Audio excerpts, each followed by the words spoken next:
The UK and our partners have called this urgent meeting of the Security Council today to discuss the attack last night on Zaporizhia power station, nuclear power station in Ukraine. This is the first time a state has attacked a fueled and functioning nuclear power plant, and it is clearly outlawed by international law and the Geneva Conventions. So, of course, we want to see Russian troops withdraw. We want to see experts get access to the power station. But this is going to be, I think, a critical point now for the Security Council to discuss. Do you consider it a war crime? We've already had discussions about war crimes, and the UK is one of 39 countries that has joined the call for the ICC prosecutor to go ahead with that. But as I say, attacks on nuclear power facilities are outlawed by the Geneva Convention and by international law. Has anybody talked to the Russians about this, about this attack and ensuring that there are no future attacks? I know that President Macron spoke to President Putin yesterday, and among P3 colleagues, we were in touch urgently with our Russian counterpart last night to call for an end to the attack and to ensure that the fire had been put out and the situation was safeguarded, yes. And what did Ambassador Nevencia tell you when you reached out to him? So he said that the fire had been put out, and as you can see, we're now moving into a Security Council discussion today. Thank you. Did he say that Russia attacked it, or is he claiming the Ukrainians attacked it? That wasn't what we just, the line that I heard from him was that the fire had been put out, and that was all that we got. Thank you. Thank you. Do you plan to have red lines before action?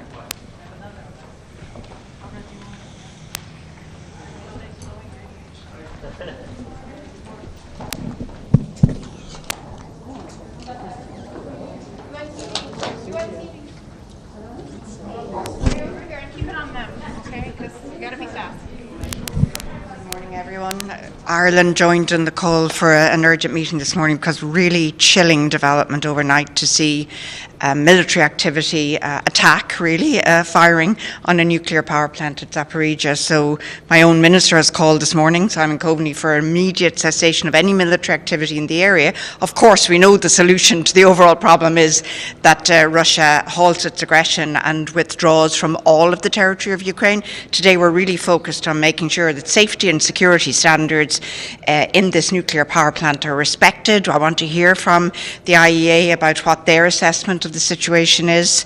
I'm worried about the personnel, the Ukrainian personnel in that power plant. We want to be sure about their safety and security. I salute them for continuing to work under such extraordinary circumstances, but we want them to be safe themselves. I'm also concerned that there will be an interruption in energy supply. The people of Ukraine are already in a dire situation from a humanitarian perspective, and we'll have time to talk about that next week. They're suffering unspeakable pressure and tragedy. An interruption in basic services, if there were an energy interruption, is just unacceptable. So we will be calling once again on Russia to halt its aggression inside. Ambassador, do you plan to have red lines before action of the Security Council? Do I plan to have? I'm afraid I didn't hear the full question. Red line before action. You know, red lines really are not what concern us. What we want to see is an end to this aggression. We believe this is illegal, it's a contravention of the Charter, and above all, it's an impunity and an attack on territorial sovereignty and integrity for Ukraine. Our red line is any invasion of any independent democratic country, as we have in Ukraine. My red lines are when I look at women and children leaving their homes with small babies being born en route, women as always the most vulnerable. We've seen some reports, allegations overnight about abuse of women. You know, the innocent are always the ones who bear the burden in this situation. We want to see an end to this aggression. As you would say, Philippe, point à la ligne.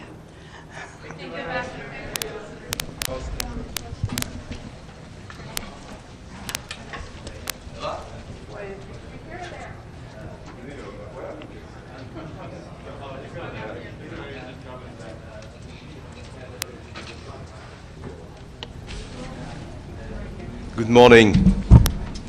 Well, today, the aggression by Russia against Ukraine implied an attack on the Zaporizhzhia nuclear plant. Of course, we strongly condemn this new attack on the integrity of a nuclear facility. The safety of all nuclear structures must be guaranteed. In this context, France strongly supports the initiatives of the Director General of the IAEA. Is in charge of that, and he will monitor, the agency will monitor the situation. We are also extremely worried by the humanitarian impact of the Russian military operations in Ukraine.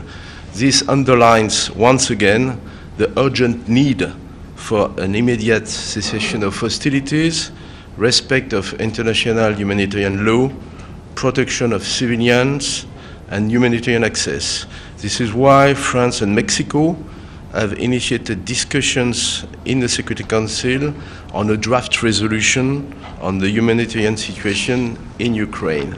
Monsieur l'ambassadeur, Boris Johnson a dit que toute l'Europe était en danger après les événements de cette nuit à la centrale. Est-ce qu'en fait, Boris Johnson a dit que toute l'Europe était en danger après les événements de cette nuit à We'll see. We'll have a briefing by the IEA right now, so I don't want to make comments on the technical aspects. I think the IEA will brief the Council right now. I think it's public, so I think you will have the briefing of the IEA. Est-ce que vous prévoyez d'établir des lignes rouges avant une action du Conseil de sécurité?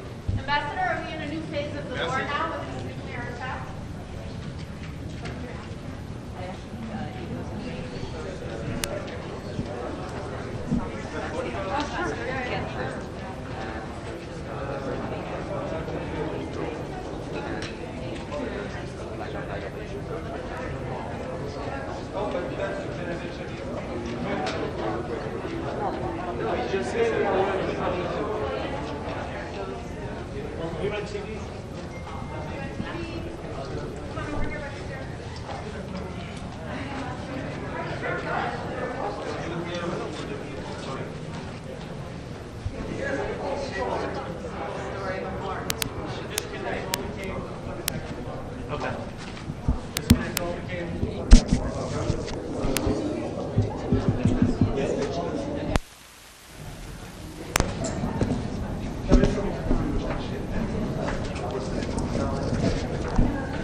Good morning.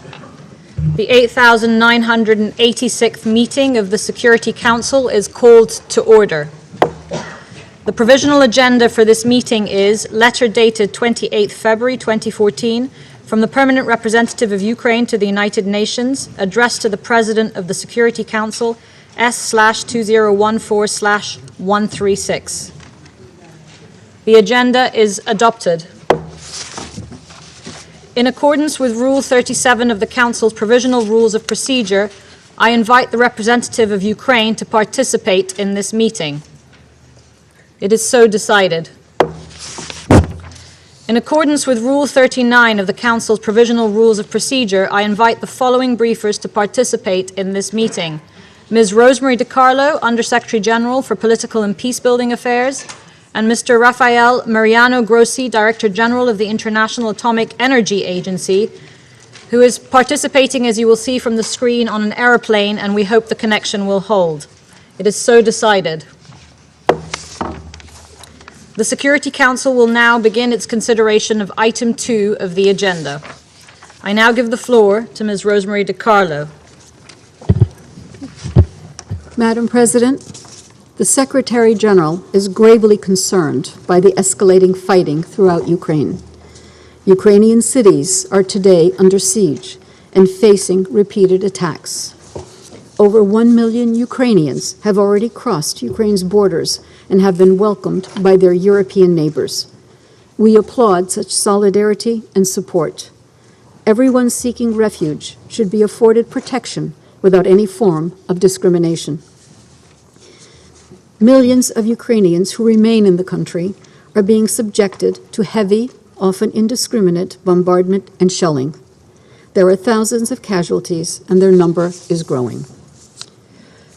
The UN is significantly increasing its humanitarian assistance in Ukraine to respond to the escalating crisis. Madam President, the Secretary General has followed with great alarm reports of heavy fighting around the Zaporizhzhia nuclear power plant in Ukraine. We understand that the fire affected a training facility and not the cooling system or power center.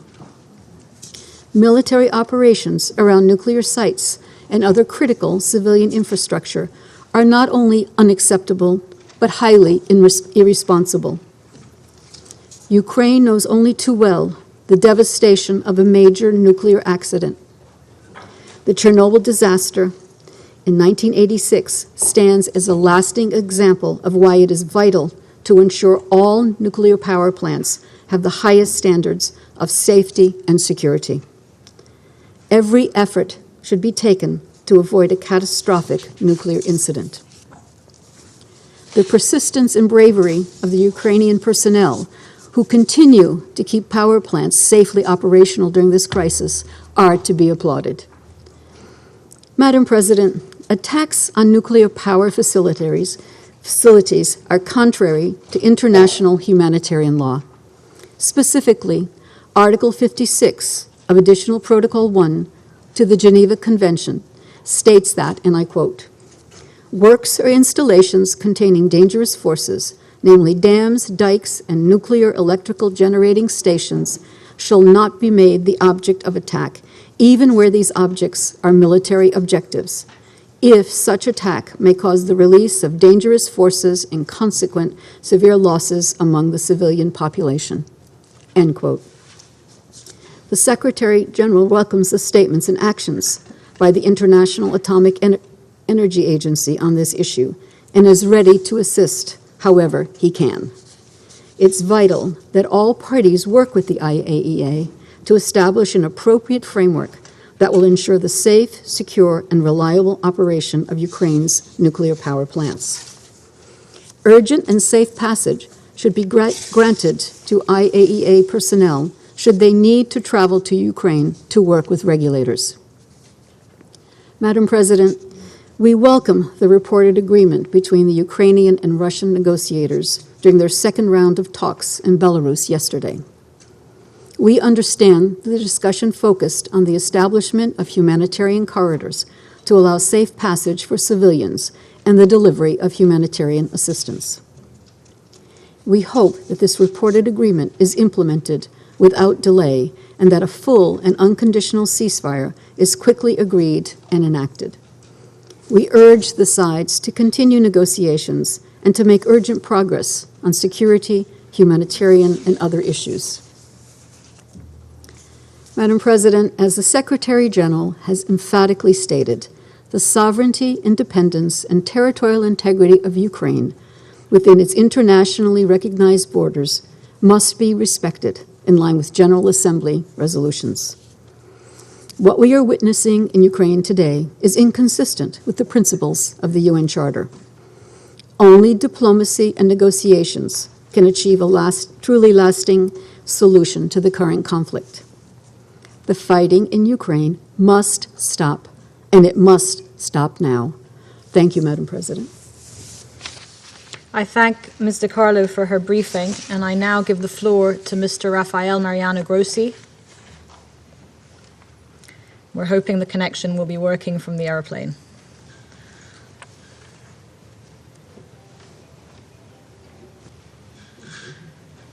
We cannot hear you.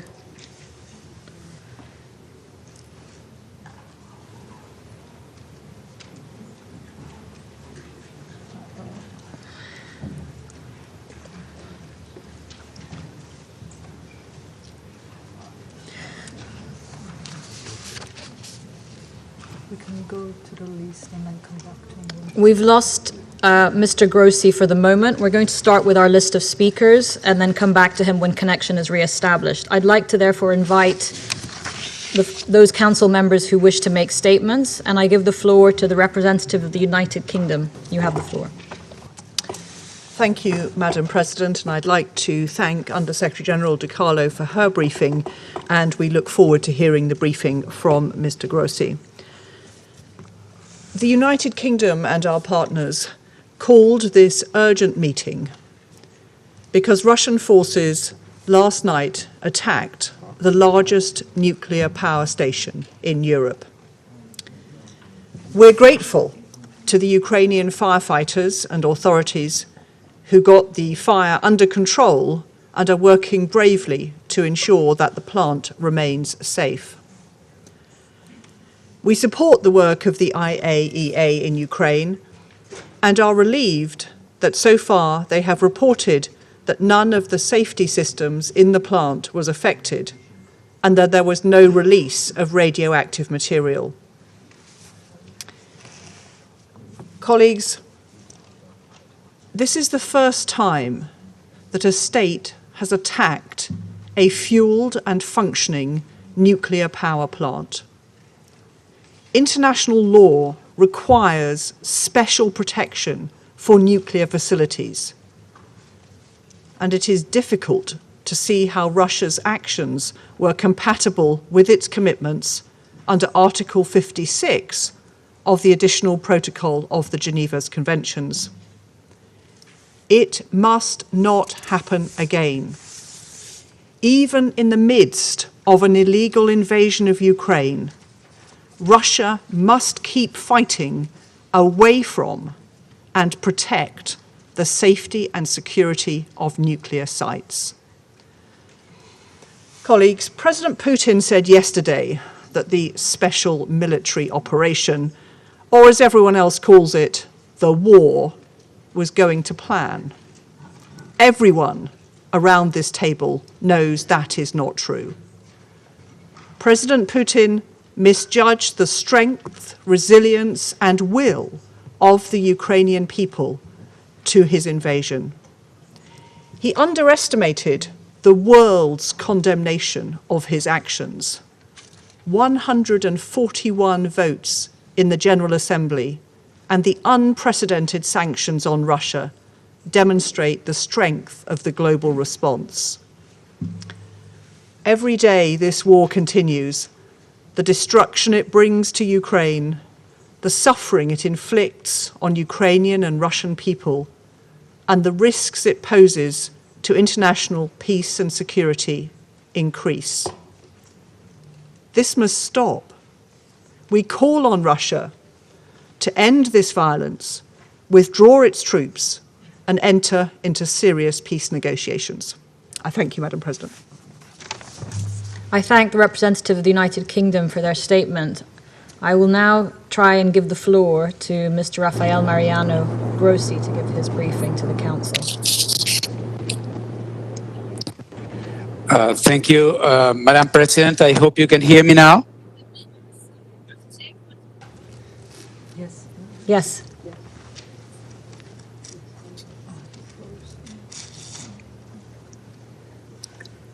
Can you hear me? Yes. We can hear you. Very good. So I will try to proceed with my briefing on the current situation in the Ukraine, and especially after the events last night. We have been in contact with the Nuclear Regulation Agency of the Ukraine from the very beginning of the conflict, and we have been receiving updates and information from them without interruption. In general, the situation could be described as follows. The nuclear installations and nuclear facilities in Ukraine are quite important. 4 big sites, 15 reactors and associated facilities, plus the site of Chernobyl. Regarding Chernobyl, already last week, we were informed, and it was so confirmed afterwards, that the Russian special military forces took charge of the site.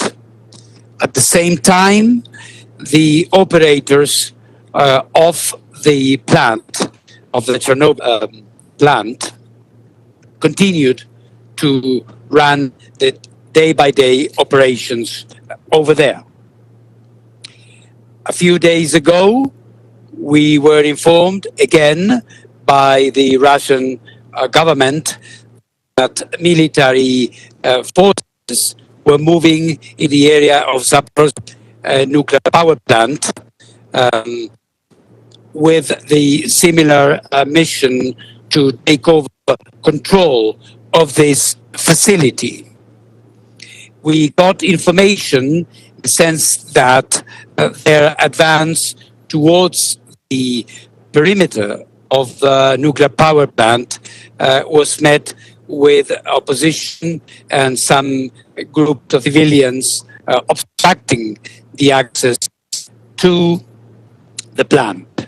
Finally, this happened, and last night, in the early hours of the morning, we got information that a projectile had impacted a building adjacent to the block of reactors, 6 of them. The projectile impacted this building and a fire ensued, which was after some time put out by the fire brigade at the station.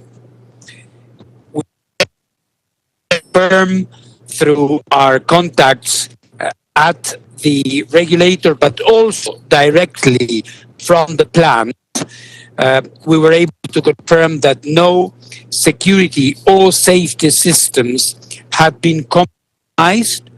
Neither the reactors themselves have been hit by this projectile. Only, as I say and repeat, this building which caught fire, and perhaps you saw some images of that in the social media. After this, the operation of and at the plant had continued. We consider, from a technical point of view, that operation continues normally. All parts of Ukraine, and civilians must be allowed to escape cities under siege.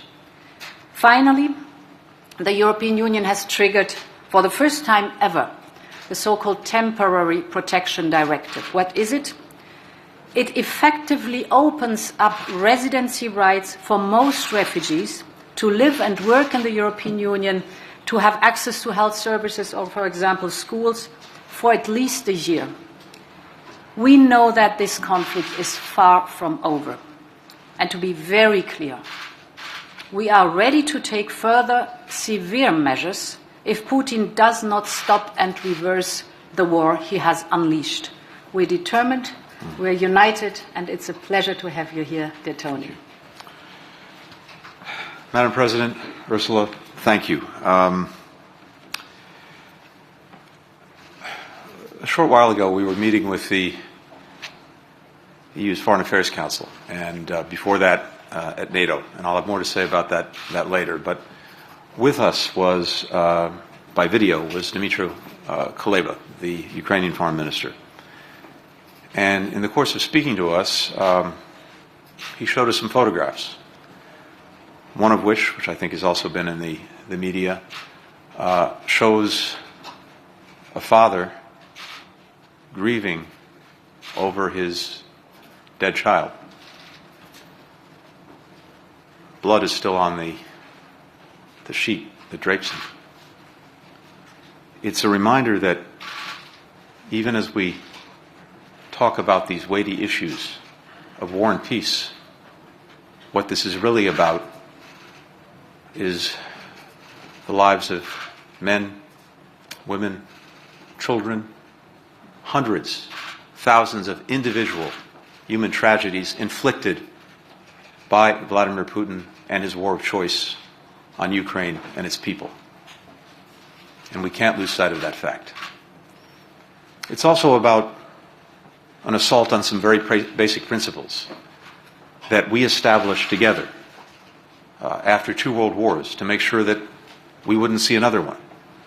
Principles that are at the heart of an international system that has a responsibility to preserve peace and security among nations.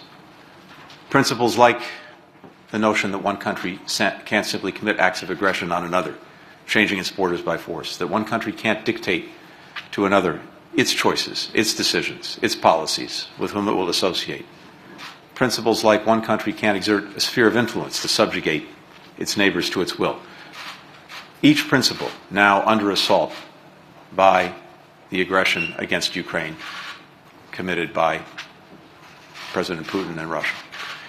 If we allow those principles to be violated with impunity, then we're opening a Pandora's box in every corner of the world for this to happen again and again and again, and the peace and security with all of the deficiencies that we've known over the last 80 years. But nonetheless, peace and security that we've been able to establish, that will be gone.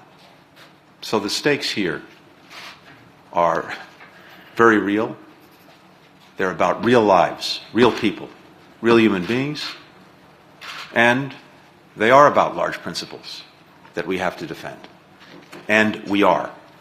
And we are in no small measure because of the extraordinary work that we've been able to do together, the United States and the European Union.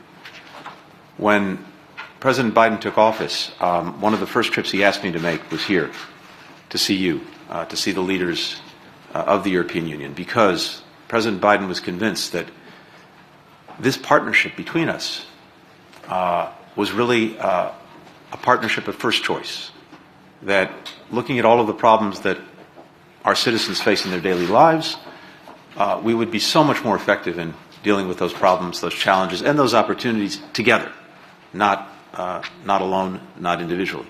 And over the course of this year, in this effort that we've taken together to revitalize, to re-energize the partnership between the United States and the European Union, we have done some remarkable things in so many different areas, from climate to COVID to emerging technologies.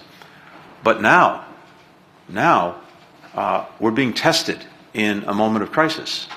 And I think that precisely because we have invested together in this partnership, we're responding and we're meeting the test.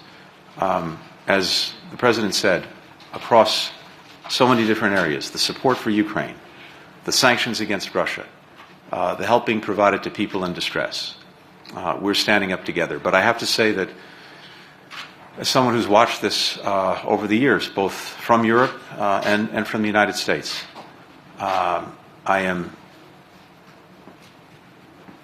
it's hard to find the right word for it, but let me simply say it's been almost overwhelming to see how quickly, how effectively the European Union has come together and acted in the face of this aggression. Things that none of us thought were possible weeks ago now are reality, because this union is strong, it's united, and it's acting. And we're grateful to have this partnership because it is making a difference. I think we know something else, and the President alluded to it. Unfortunately, tragically, horrifically, this may not be over soon. And so these efforts that we're making together, we have to sustain them. We have to build upon them. We have to get to the point together and with, as the President said, so many other countries around the world who are united in their abhorrence of what President Putin has unleashed. We have to sustain this until it stops, until the war is over, the Russian forces leave, the Ukrainian people regain their independence, their sovereignty, their territorial integrity. We're committed to doing that.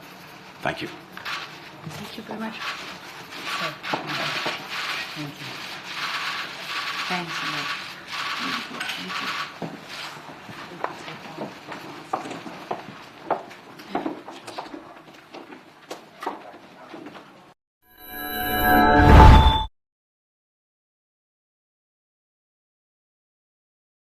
Ensure safeguards are all in place as the situation remains very challenging. Russian occupiers must immediately allow unfettered access for emergency service to the plant and whatever else is needed.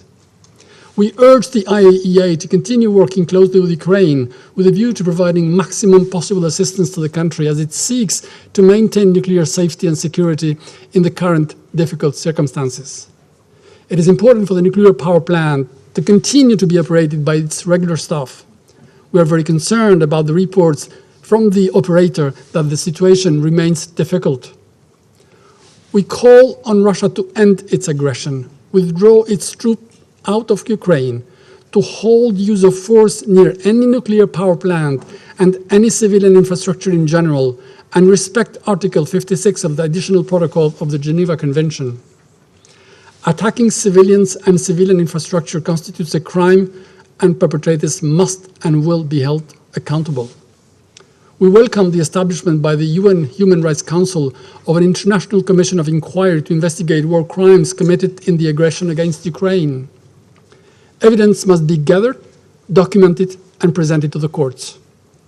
We support the ICC prosecutor to investigate and document crimes committed for the purpose of accountability. Dear colleagues, the UN was not created to take humankind to heaven, but to save humanity from hell, as Dag Hammarskjöld famously said. It falls upon this council to do what it can and what is needed to save Ukraine, its people, and entire Europe from the hell where Russia is heading to with its relentless aggression. I thank you. I thank the representative of Albania for their statement, and I now give the floor to the representative of the United States. Thank you, Madam President. By the grace of God, the world narrowly averted a nuclear catastrophe last night. We all waited to exhale as we watched the horrific situation unfold in real time. I applaud the ability of the Ukrainian operators to keep all 6 reactors in safe conditions while under attack and to report as they were able to their nuclear regulator. Moreover, we appreciate the State Nuclear Regulatory Inspectorate of Ukraine for its continuous updates to the IAEA and to the international community. We are gravely concerned that the Ukrainian operators are now doing their jobs under extreme duress.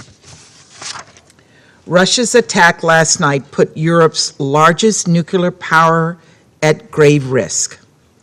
It was incredibly reckless and dangerous, and it threatened the safety of civilians across Russia, Ukraine, and Europe. As a first step, we call on Russia to withdraw its troops from the plant to permit medical treatment for injured personnel, to ensure operators have full access to the site and are able to communicate with nuclear regulators, and to allow the operators to conduct shift changes to ensure the continued safe operation of the plant. Ukrainian firefighters and nuclear engineers must have full access to the nuclear facility to assess damage, particularly to water intake piping, and mitigate a further deterioration of the situation if needed. Nuclear facilities cannot become part of this conflict. Reliable electricity is vital for the nuclear facility, as are backup diesel generators and fuel. Safe transit corridors must be maintained. Russia must halt any further use of force that might put at further risk all 15 operable reactors across Ukraine, or interfere with Ukraine's ability to maintain the safety and the security of its 37 nuclear facilities and their surrounding populations. The United States remains highly concerned that Russian military forces controlling the Chernobyl site have not permitted operators there to have a shift change since last week. This is highly irresponsible behavior and causes grave concerns for continued safe operation of both sites. And we call on all countries to support IAEA Director General Grossi in his efforts to find arrangements going forward to ensure nuclear safety and prevent a nuclear catastrophe in Ukraine. Over the past 9 days, we have witnessed the devastating impacts of President Putin's war of choice on the Ukrainian people. Yesterday, the UN reported that Russia's invasion had turned 500,000 children into refugees. Russia has killed thousands of Ukrainians and sacrificed thousands more Russian soldiers' lives in the process. Russia is destroying critical infrastructure, which is denying people drinking water to stay alive and gas to keep people from freezing to death in the middle of winter. The humanitarian impact of this destruction will be significant. 141 nations across the world have called loudly and clearly on President Putin to stop this brutal, unjustified, unprovoked attack. Not only has he not listened, we've just witnessed a dangerous new escalation that represents a dire threat to all of Europe and the world. To my Russian counterparts, this council needs answers. We need to hear you say this won't happen again, as our UK colleague just stated. We call on you to withdraw your troops and weaponry from Ukraine. We call on you to respect Ukraine's borders, its people, and the UN Charter. We call on you to respect your own troops enough not to send them into an unjust war or on a suicide mission against a nuclear power plant.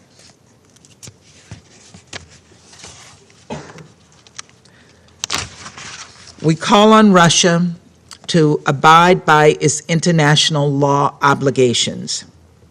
The world demands that Russia abide by international humanitarian law, which prohibits intentionally targeting civilians and civilian infrastructure, and allow humanitarian agencies full and secure access to people in need of aid. The United States and our partners have called for a briefing this Monday on the humanitarian situation in Ukraine. We support the urgent work by humanitarian organizations on a humanitarian pause to allow for safe passage and the delivery of humanitarian supplies. President Putin must stop this humanitarian catastrophe by ending this war and ceasing these unconscionable attacks against the people of Ukraine. Mr. Putin must stop this madness, and he must stop it now. Cooler heads must prevail. Russian forces are now 20 miles and closing from Ukraine's second largest nuclear facility. So this imminent danger continues. We narrowly avoided a disaster last night.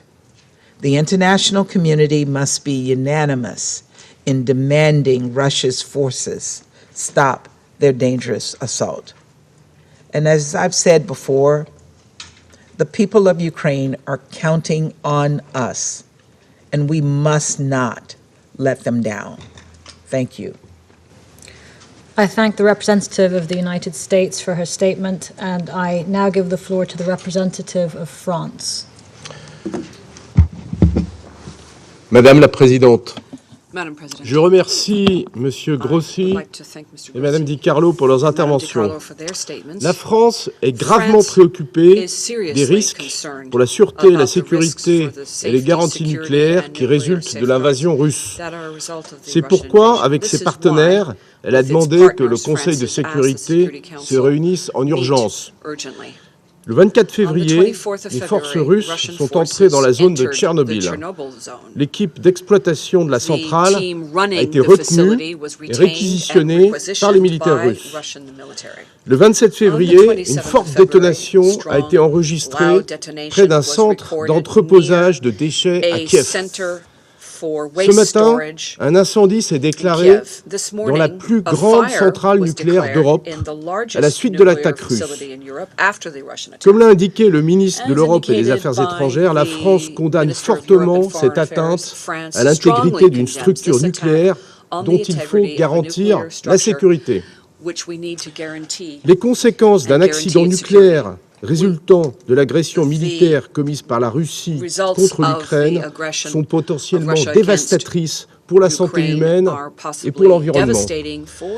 En 2009, la Russie a approuvé avec le reste de la conférence générale de l'AIEA la décision selon laquelle toute attaque et menace armée contre des installations nucléaires consacrées à des fins pacifiques constitue une violation des principes de la Charte des Nations Unies, du droit international et du statut de l'agence.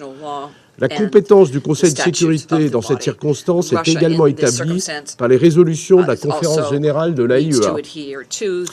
La Russie doit cesser immédiatement ses activités illégales et dangereuses afin de rétablir le contrôle des autorités ukrainiennes sur toutes les installations et matières nucléaires à l'intérieur des frontières internationalement reconnues de l'Ukraine. La Russie doit également autoriser un accès régulier et sans entrave du personnel des installations pour garantir la poursuite de leur exploitation en toute sécurité. Nous appelons au plein respect de la Convention sur la sûreté nucléaire et des autres conventions pertinentes. La France soutient les efforts du directeur général de l'AIEA pour la surveillance continue de la sûreté et de la sécurité des installations nucléaires en Ukraine, en contact étroit avec les autorités ukrainiennes. Nous demandons au directeur général de l'AIEA d'utiliser tous les instruments de l'agence pour soutenir les efforts de l'Ukraine afin d'assurer la sûreté et la sécurité de toutes les installations du pays. À cet égard, la France apporte son soutien à la proposition du directeur général de l'AIEA pour la négociation d'engagement entre les parties au conflit armé en Ukraine afin d'assurer le respect des 7 principes qu'il a établis lors du Conseil des gouverneurs du 2 mars 2022 sur les implications de la situation en Ukraine en matière de sûreté, de sécurité et de garantie nucléaire. La France réitère enfin son soutien indéfectible à l'indépendance, à la souveraineté et à l'intégrité territoriale de l'Ukraine dans ses frontières internationalement reconnues. Depuis le 24 février, nous avons été témoins du coup humain dévastateur de l'agression russe. Une cessation immédiate des hostilités et l'application stricte du droit international humanitaire est urgente. C'est pourquoi, avec le Mexique, la France porte une résolution dans cet objectif afin de mettre un terme au drame humanitaire qui se joue sous nos yeux. Ici comme ailleurs, le Conseil de sécurité doit assumer toutes ses responsabilités. Je vous remercie. I thank the representative of France for their statement, and I now give the floor to the representative of Ireland. Thank you very much, Madam President, and I would like to thank Under Secretary General De Carlo and Director General Grossi for their briefings and Director General Grossi's call for urgent action today. We're here today because of our concern about the ongoing situation at the Zaporizhzhia nuclear power plant. Madam President, the Russian Federation's continuing unprovoked, unjustified invasion of Ukraine is wreaking havoc and destruction on Ukraine and on its people. This aggression is inflicting enormous hardship and suffering. Ireland stands full square in unwavering solidarity with the people of Ukraine, who continue to show extraordinary courage and resilience in the face of this act of aggression. The parties to the conflict must comply with international humanitarian law. This includes the obligation not to attack civilian objects. It includes the obligation and clear prohibition against indiscriminate and disproportionate attacks. It includes the obligation to take all feasible precautions in an attack. We demand nothing less than full respect for those obligations. The attack last night by Russian forces on the nuclear power plant at Zaporizhzhia has shocked us all. It has sent a chilling signal across Europe, indeed across the globe.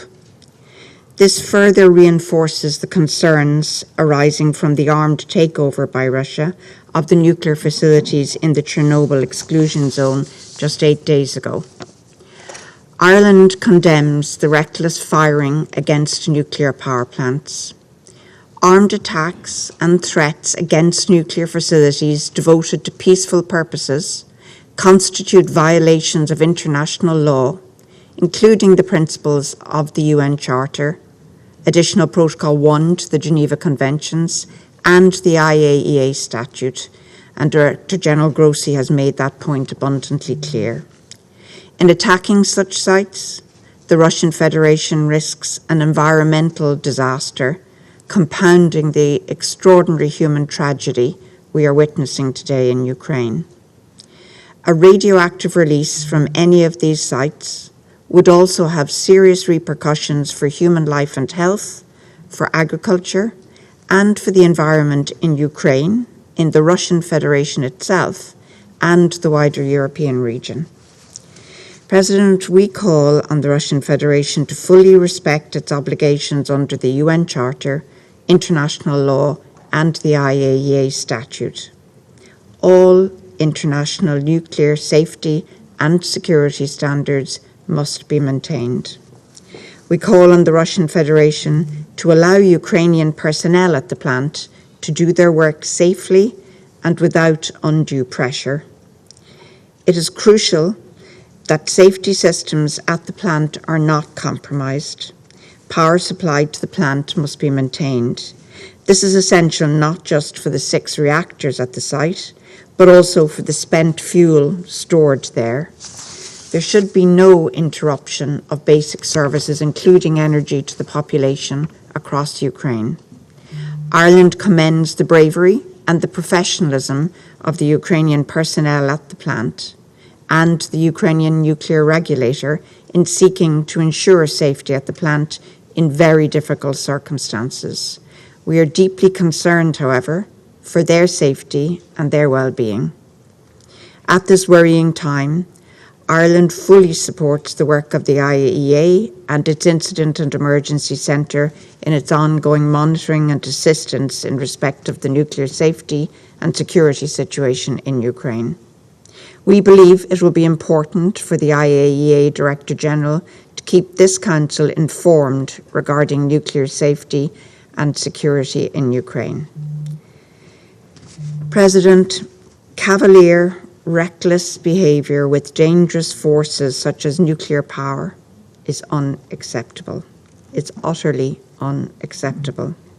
The prospect of a nuclear event at Europe's largest nuclear power plant will have global impacts. We all saw what happened at Chernobyl and Fukushima. This is a spectre no one at this table should be willing to countenance. Madam President, the humanitarian implications of damage to civilian infrastructure cannot be underestimated. The electricity generated by Zaporizhzhia powers homes and hospitals, ensuring that civilians can feed and heat themselves, powering life-saving medical equipment. Let's be clear, civilian infrastructure should never be a target, and it must stop now. Mr. President, once more, Ireland urges the Russian Federation to immediately cease all hostilities, to unconditionally withdraw from the entire territory of Ukraine, and to refrain from further threats or the use of force of any kind against Ukraine or indeed any other member state. To avert nuclear disaster, Ireland today calls most urgently for an immediate cessation of military activities at Ukraine's nuclear facilities. We call for the competent Ukrainian authorities to be allowed to promptly regain full control over Zaporizhzhia and all their nuclear facilities. One more time, Madam President, we call sincerely for a return to dialogue and diplomacy in good faith. Thank you, Madam President. I thank the representative of Ireland for their statement, and I now give the floor to the representative of Norway. President, I thank Undersecretary General Di Carlo and Director General Grossi for their briefing to the Council. And I also thank IAEA for providing frequent factual updates on matters within the agency's mandate. We call this meeting with partners because, President, this is an unjust war, unjustly fought. Norway condemns the Russian Federation's invasion of Ukraine.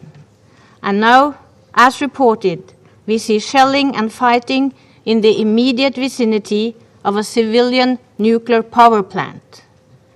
It takes little imagination to understand the possible consequences of such action. It shows a blatant disregard for Ukrainian lives, for Russian lives, and indeed life in Europe and beyond. It is irresponsible and unacceptable. Civilians can never be a target. A nuclear power plant can never be a target. Yet, this is only the latest in a string of assaults on homes, hospitals, schools, bridges, roads, and other vital civilian infrastructure. Damage and destruction of a nuclear plant would put us all in danger. It can lead to a radioactive nightmare with the most severe long-term effects for generations. President, international humanitarian law is not optional. We call on Russia to fulfill its obligation to protect civilians and civilian infrastructure. These actions also violate the obligation under IHL to maintain the physical integrity of nuclear facilities and keep them safe at all times. And we recall the decision of the IAEA General Conference from 2009 that, and I quote, any armed attack on the threat against nuclear facilities devoted to peaceful purposes constitutes a violation of the principles of the United Nations Charter, international law, and the statute of the agency, unquote.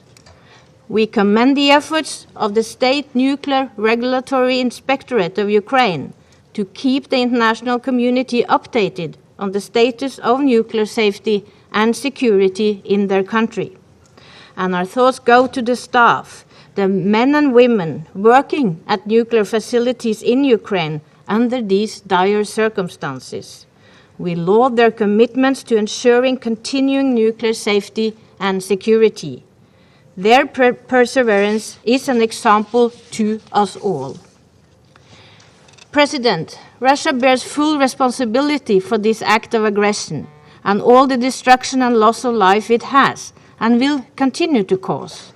We reiterate our call upon the Russian Federation to immediately withdraw its forces from Ukrainian territory and cease all threats and military actions, including in the vicinity of and directed at nuclear facilities. A ceasefire is desperately and urgently needed. Diplomacy must win. Thank you. I thank the representative of Norway for their statement. I give the floor to the representative of the Russian Federation. Госпожа председатель, Madam President, сегодняшнее заседание today's это meeting очередная попытка is another киевских attempt властей by the Kiev authorities разжечь искусственную to истерию по kindle поводу artificial происходящего hysteria на Украине. about what is taking place in Ukraine.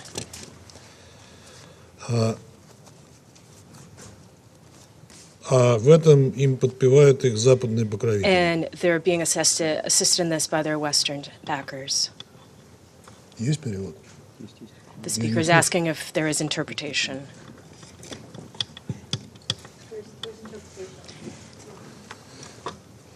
Прошу прощения, госпожа I председатель. apologize, Madam President. Сегодняшнее Today's заседание meeting Не работает динамика. The speaker is not working. My says, microphone doesn't work. And the microphone doesn't work, says the speaker. My Let's try another one. Can you speak? Can you try? Госпожа председатель. Madam President.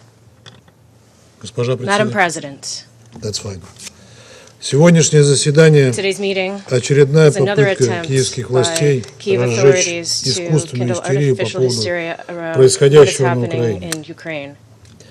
А им подпевают в этом их And западные they're being покровители. assisted in this by their Western Вот backers. и сегодня мы слышали Today очередную we have once ложь again о heard том, что В Україні наші військові, наші герої світла. This is how our soldiers, our heroes of the light are greeting each other these days. Ті, хто захищають наші домівки, наших дітей, наше майбутнє, нашу свободу, нашу Європу, українську Європу, яка є частиною вашої сім'ї. Бажаю здоров'я. So these are the people who are protecting their homes, they're protecting their Ukraine, they're protecting our Europe, they're protecting your Europe, and they're greeting each other, wishing each other good health.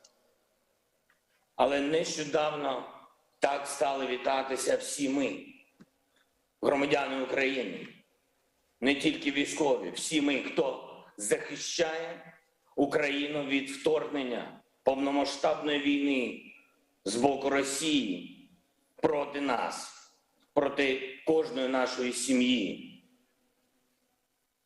But from recently, this soldier greeting, this army greeting, is something that ordinary people starting to use in their day-to-day language when greeting each other, because we are protecting our country from Russian invasion, from the Russian attack. We are protecting our homes and our land from the full-fledged and out Russian war and Russian aggression.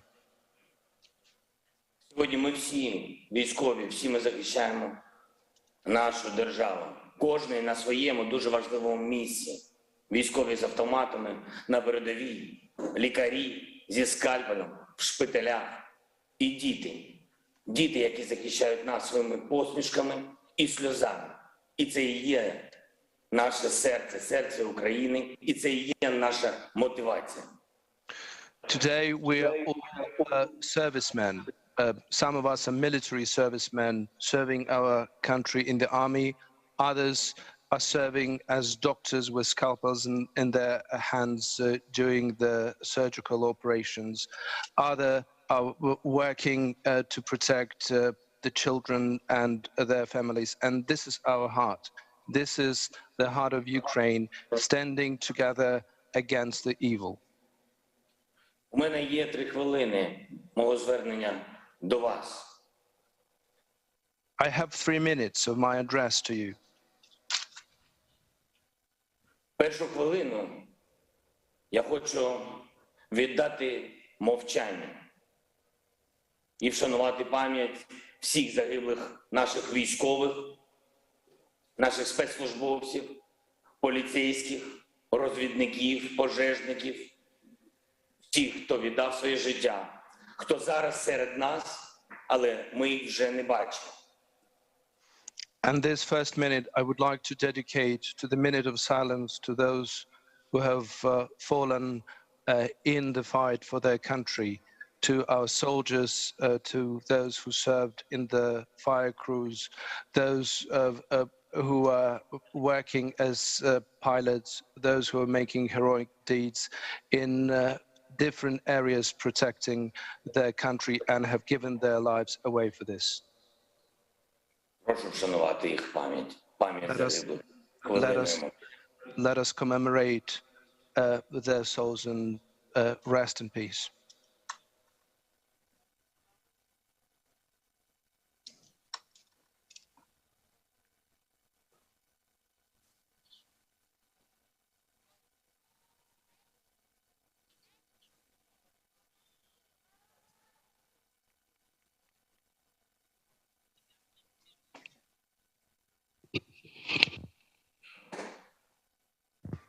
Другу хвилину свого виступу Я хочу надати також мовчанню на честь наших цивільних, дорослих і дітей, десятків і сотень тих, хто віддав своє життя, але не знав про це. Віддав життя і отримав вічний спокій.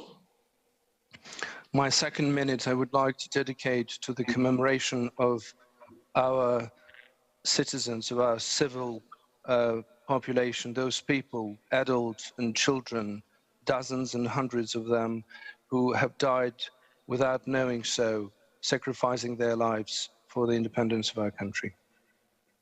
Прошу вшанувати мовчанням їх пам'ять. Let us commemorate them with silence.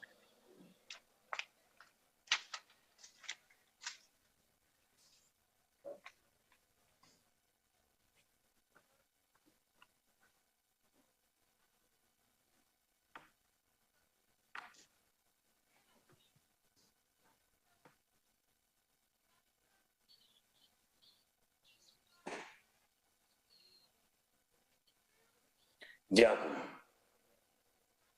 Thank you. А дайте хвилину. Я хочу віддати вам, народи Європи. Не мовчіть. Виходьте на вулиці. Підтримуйте Україну. Ми прагнемо цього. Підтримуйте нашу свободу. Бо це перемога. Перемога не тільки над російськими військовими. Це перемога світла над темрявою. Це перемога добра над злом. Перемога свободи над тим, що відбувається сьогодні у нас на території України. Не мовчіть. Підтримуйте Україну. Бо якщо Україна не витримає вся Європа. Якщо Україна паде, паде вся Європа. And this third minute I would like to dedicate to you, to the people of Europe. I would like to call upon you not to be silent. I would like you to come out on the streets and support Ukraine, support our efforts and support our fight. Because if Ukraine will not stand, Europe will not stand. If we will fall, you will fall. So please don't be silent. Do not turn the blind eye on this. Come out and support Ukraine as much as you can. І якщо ми переможемо, а я впевнений в нашому народі, я впевнений в вас, тож якщо ми переможемо, то це дійсно буде велика перемога демократії, цінності, перемога свободи. Це тоді хвилини мовчання перетворяться в роки розсуду. Європа, будь такою ж міцною, як народ України. Слава Україні! And if we win, and I'm sure we win, this will be the victory for the whole democratic world. This will be the victory of our freedom. This will be the victory of light over darkness, of freedom over slavery. And if we win, we will become as blossoming as Europe, and Europe will be flourishing more than ever after this magnificent victory. Glory to Ukraine. Slava Ukraini. Вільнюс, Франкфурт, Тбілісі, Братислава, Прага, Ліон, Париж. Кожен з вас сьогодні українець. Дякую.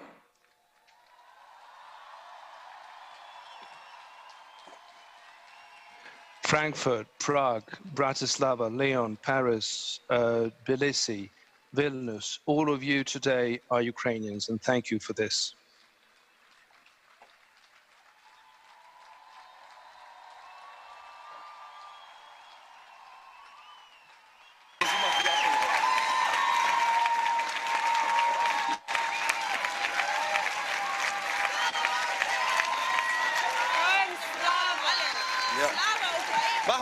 Слава Україні!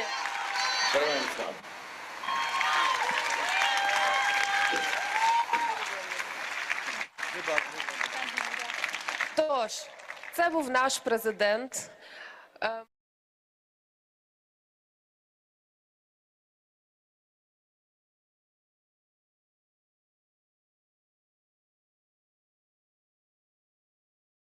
Граждан 576 Индии, Indian 101 citizens, гражданин Ганы, 101 121 Ghanaian Китая, citizens, and 121 Чернигов, Chinese 9 citizens. граждан In Индонезии. Chernihiv, there are 9 Вчера в citizens of Харькове Indonesia being held. националистами Yesterday in обстреляна Kharkov, группа nationalists китайских fired граждан on a group при of попытке Chinese citizens who самостоятельного were trying выхода на to территорию России. independently leave Двое из них into получили Russian ранения. territory, and 2 of them were injured.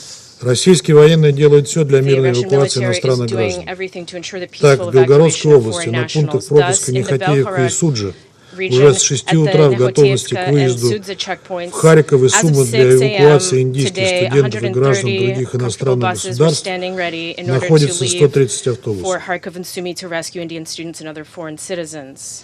На пунктах пропуска оборудованы места для временного Have been размещения, equipped with отдыха и temporary горячего accommodations, питания, rest facilities, and hot развернуты meals. мобильные медицинские Mobile medical пункты, stations have создан been запас deployed лекарственных with препаратов. stocks of medications. Эвакуируемые в дальнейшем будут The перевезены в Белгород evacuees will be с later последующей transported to доставкой на родину Belgorod and воздушным subsequently транспортом.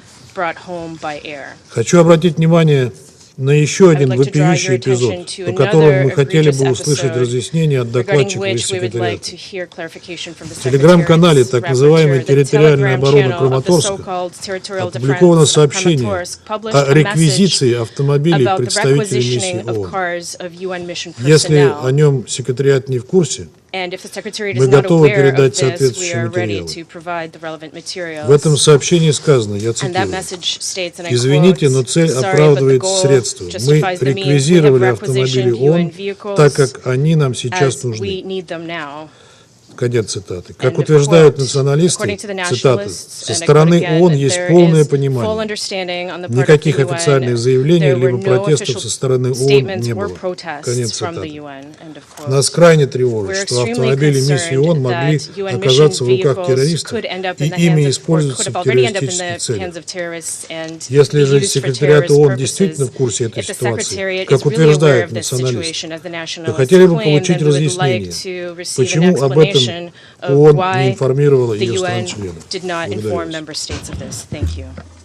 I thank the representative of the Russian Federation for their statement, and I now give the floor to the representative of India.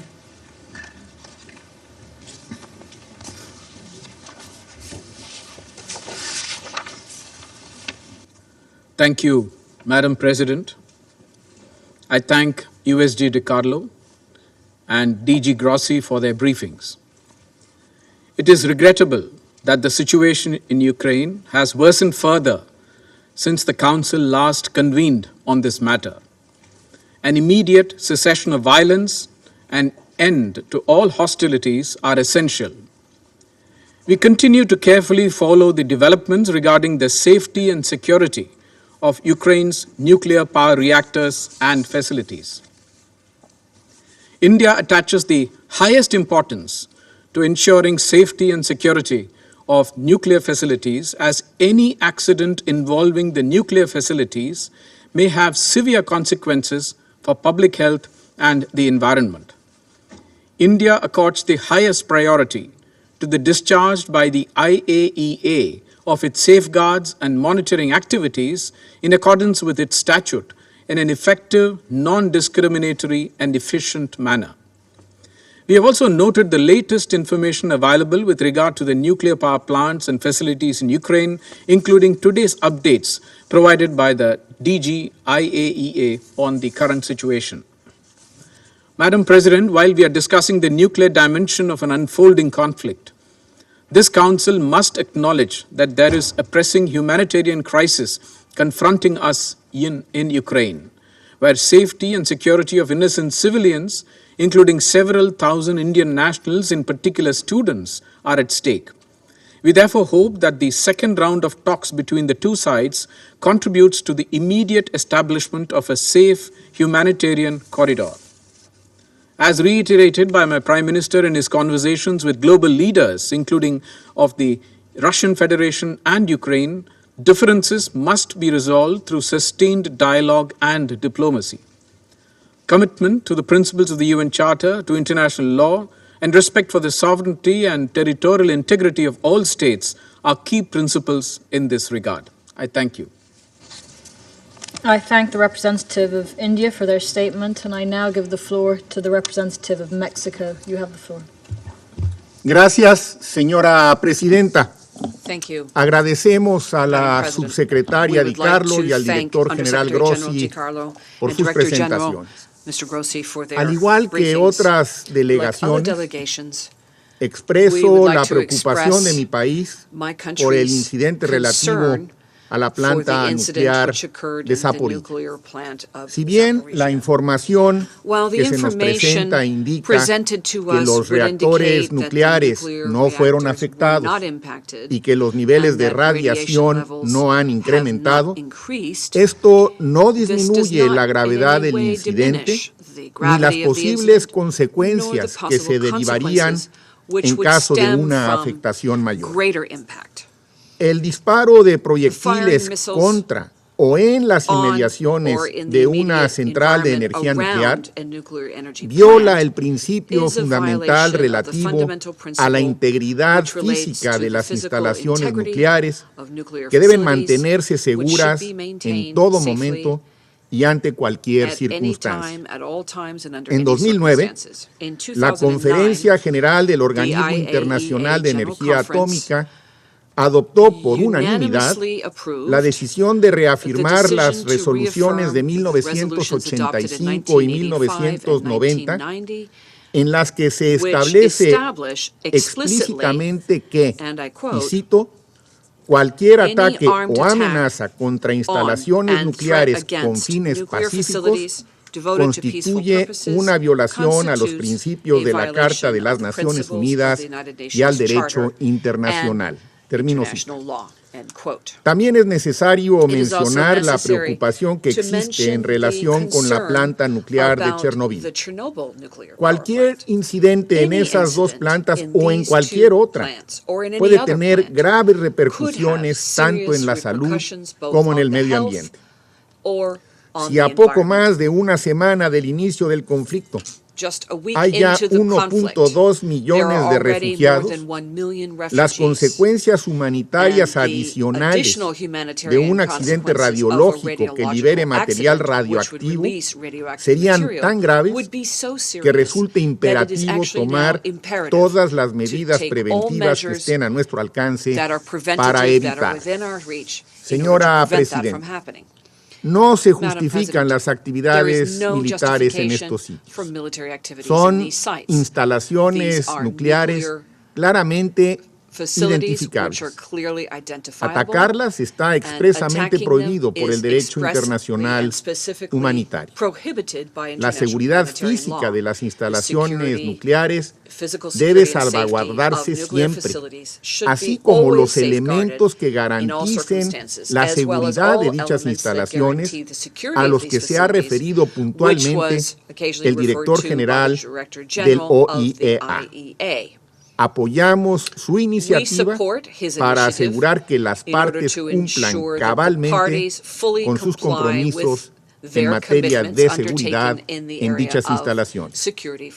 El incidente de Zaporizhzhia se suma a una lista creciente de ataques directos o colaterales en contra de la infraestructura civil.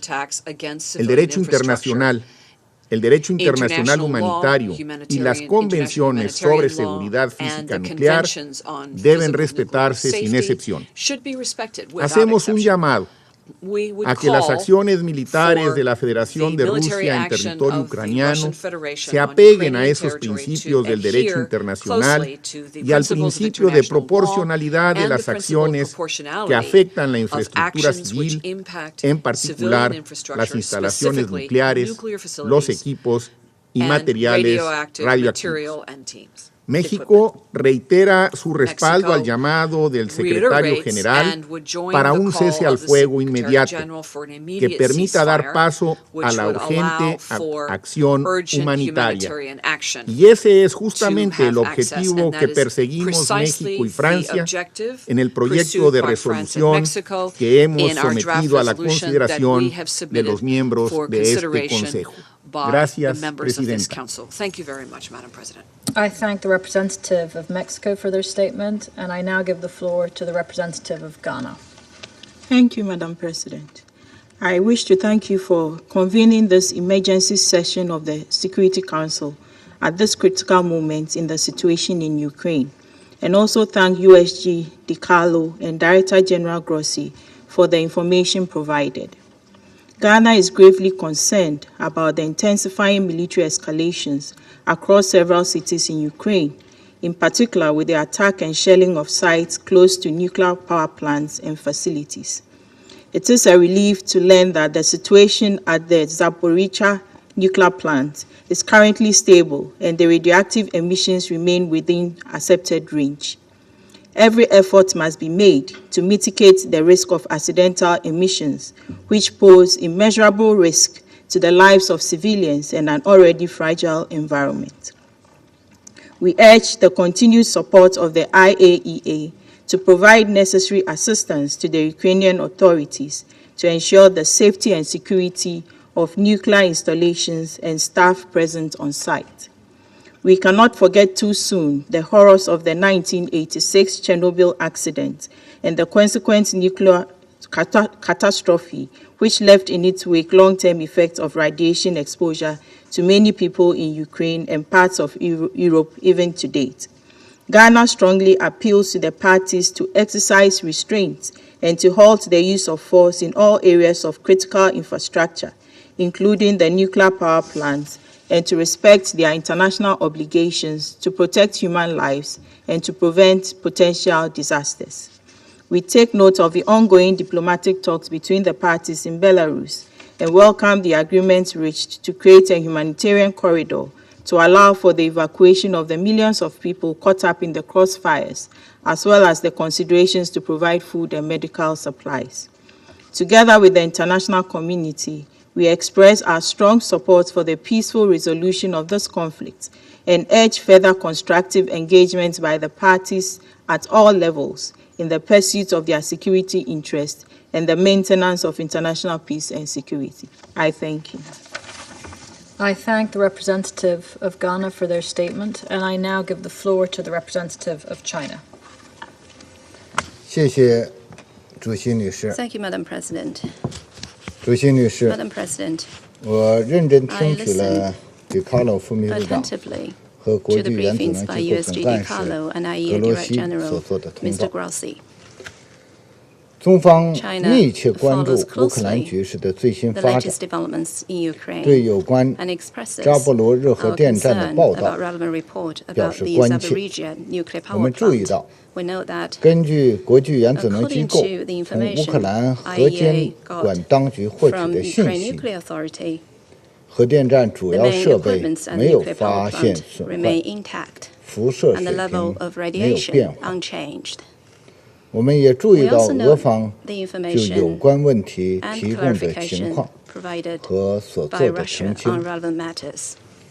中方高度 China 重视 attaches great 核安 importance 全 to 和核 nuclear 安保问 safety 题， and security 希望 and 相关 hopes 当事方 relevant parties 谨慎 concerned 行事 can，act with great 在 caution 国际原子 and 能 with 机构秘书处 specialized 专 technical 业技 assistance 术 from 帮助下， IAEA 共同确 Secretariat 保 work 乌 to 克兰 jointly 境内 ensure the 有 safety 关核 of 设施 relevant nuclear 的 facilities 安全。 inside Ukraine.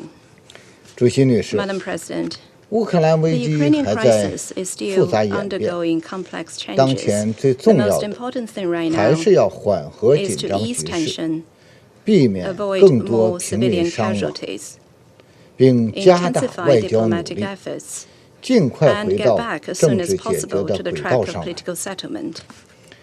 俄乌双方 Russia and 已经 Ukraine 举 have 行 held 2两 rounds 轮 of 直 direct 接对话 dialogue and 谈判， negotiations, 并就 and 建 have 立 reached a 人道走 preliminary 廊 consensus on 达 setting 成 up a 初步共 humanitarian 识。 corridor. 中方 China 对此 welcomes 表示 this 欢迎，希望 and hopes 这 that 有助于 it can 更好地 facilitate 保护平民， better protection of 有助于 civilians 包 and 括 help 中国 with 公民 safe 在内的 evacuation 外国侨 of 民 all 的 foreign nationals, 安全 including 撤离。 Chinese nationals.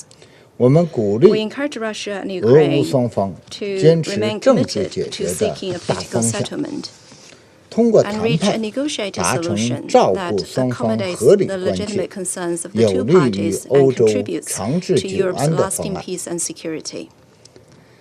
中方欢 China 迎一切 welcomes all 有利于 diplomatic 推动 efforts 政治解决 conducive 的 to 外 political 交努力， settlement 已经 and has 并将 played 继续 and 为 will 此 continue a 发挥建 constructive 设 role 性 to 作 this 用。 end. 国际 The 社会 international 要保 community 持 should stay 冷静和 cool-headed 理性， and rational 本着 and 负责 adopt a 任和 responsible 公 and 正客观 partial 态 and 度， objective approach 为当事 to 方直 create 接 sound 谈判 atmosphere and 创 conditions 造 for 良 direct 好的 talks 氛 between 围 the 和 parties 条件。 concerned. 任何 Any 行动 action must 都必须 contribute 有利于 to 推动局势降 de-escalation 温 and 和外交解 diplomatic 决， settlement, 而不是 rather than 激化矛 adding 盾、 fuel to the 火 fire, 上浇 leading 油 to further 导致 escalation 事 and 态进一 deterioration 步 of the 扩大。 situation. 谢谢你，主席女 I 士。 thank you, Madam President. I thank the representative of China for their statement, and I now give the floor to the representative of Brazil. Thank you, Madam President. Madam President, I would like to thank you for convening this meeting and USG Rosemary DiCarlo and DG Rafael Grossi for their presentations. We commend and support the International Atomic Energy Agency for remaining in constant contact with authorities in Ukraine and for fully discharging technical responsibilities and functions as per the agency's statute and related instruments. We commend the agency's Director General for his offer to visit Ukraine and for his efforts to secure a commitment by all parties to ensure the safety and security of nuclear facilities in the country. Now, I am almost embarrassed to reiterate that we are facing unprecedented, dire circumstances. We are not only witnessing an appalling humanitarian catastrophe in Ukraine, but now are also confronted with the prospect of a nuclear incident of significant dimensions due to the situation in the nuclear facility in Zaporizhzhia. This is one more reason for the international community to strenuously call for an immediate and comprehensive cessation of all hostilities in Ukraine.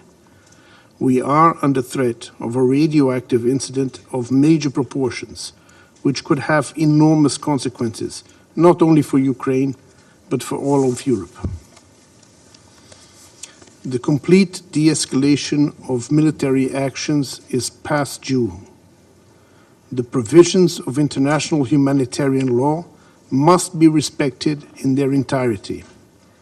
The safety of millions of people is at stake, and now also subjected to a nuclear threat. In that regard, we appreciate USG DiCarlo for drawing attention of the Council to Article 56 of the first additional protocol to the Geneva Conventions, according to which nuclear electrical generating stations shall not be made the object of attack, even where these objects are military objectives, if such attack may cause the release of dangerous forces and consequent severe losses among the civilian population. Allow me to add that the article also applies to, and I quote, other military objectives located at or in the vicinity of those works or installations, end quote. The IAEA General Conference has adopted a number of decisions on the protection of nuclear installations devoted to peaceful purposes against armed attacks, prohibition of attacks and threat of attack thereto. These decisions must be respected at all times. Brazil calls on all parties to refrain from any measure or action that could jeopardize the security of nuclear materials as well as the safe operation of all nuclear facilities in Ukraine, as any such incident could have severe and enduring consequences for human health and the environment. Madam President, whilst expressing grave concern on the recent developments, we cannot turn a blind eye to the role that the Council should play, but is not playing in the current situation. A number of meetings have been held in this chamber on the situation in Ukraine. It seems that no matter how many public meetings we convene, a ceasefire and the end of hostilities remain elusive. This is not a paradox, but rather a warning on the failure of the Council to act constructively in addressing the matter. Brazil urges all members here to truly and actively engage to promote dialogue and rebuild trust. The General Assembly resolution recently adopted urged Russia and Ukraine to seek a peaceful resolution of the conflict through political dialogue, negotiations, mediation, and other peaceful means. This is not the time to further escalate the rhetoric, but to engage in conversations towards peace. There is an array of instruments available to the Council and to the parties under Chapter 6 of the UN Charter. The Security Council we have, the responsibility to create an environment conducive to a ceasefire and to lasting peace. At this moment, we reiterate our appeal for a ceasefire and, most of all, for diplomacy. I thank you, Madam President. I thank the representative of Brazil for their statement, and I now give the floor to the representative of Kenya. Thank you, Madam President. I thank USG DiCarlo and Director General Grossi for their briefings. Kenya is deeply concerned about the reports made yesterday of a fire in the close vicinity of Zaporizhzhia nuclear power plant in Ukraine. It is with relief that we learned from the International Atomic Energy Agency that the reactor safety systems have not been affected and that radioactive material has not been released. There are a few dangerous installations containing dangerous forces than nuclear plants in regard to catastrophic humanitarian and environmental consequences of their destruction. On this occasion, good fortune intervened to safeguard the reactor. However, the fact that the armed conflict is still underway and features extensive ground, air, and sea military operations means that the risk still remains unacceptably high. Madam President, rarely have international conventions regulating the conduct of armed conflict been more urgent to observe. We therefore call for adherence of the protocol additional to the Geneva Conventions of August 1949 relating to the protection of victims of non-international armed conflicts, Protocol 2, particularly Part 4. Article 15 states, and I quote, "Works or installations containing dangerous forces, namely dams, dikes, and nuclear electrical generating stations, shall not be made the object of attack, even where the objects are military objectives. If such attack may cause the release of dangerous forces and consequent severe losses among the civilian population." Kenya also recalls the resolution adopted last April on protection of objects indispensable to survival of civilian population, which highlights the significant effect the destruction of essential infrastructure in many conflicts across the globe continues to have on civilians. Beyond the risk to nuclear plants, we urge due caution to be taken in any action that may destroy civilian objects that are critical to the survival of the Ukrainians. Harm to them can lead to an escalation of the armed conflict and make it all more difficult to resolve it. Madam President, Kenya calls for military leaderships of Ukraine and the Russian Federation to establish mechanisms to reduce the targeting and risk to critical infrastructure. Such a mechanism can mirror the agreement made yesterday by both sides of conflict to establish a humanitarian corridor as well as temporary local ceasefire to enable aid deliveries. We encourage the continuation of this positive dialogue and call on the Russian Federation to urgently enter negotiations to settle this conflict by peaceful means. Finally, Madam President, we take note of the resolution adopted yesterday by the IAEA Board of Governors. We thank the Director General for his regular updates and the continuing efforts to ensure safety and security in all facilities in the country. I thank you. I thank the representative of Kenya for their statement, and I shall now make a statement in my capacity as the representative of the United Arab Emirates. I thank Undersecretary General Rosemary DiCarlo and Director General Rafael Grossi for their briefings.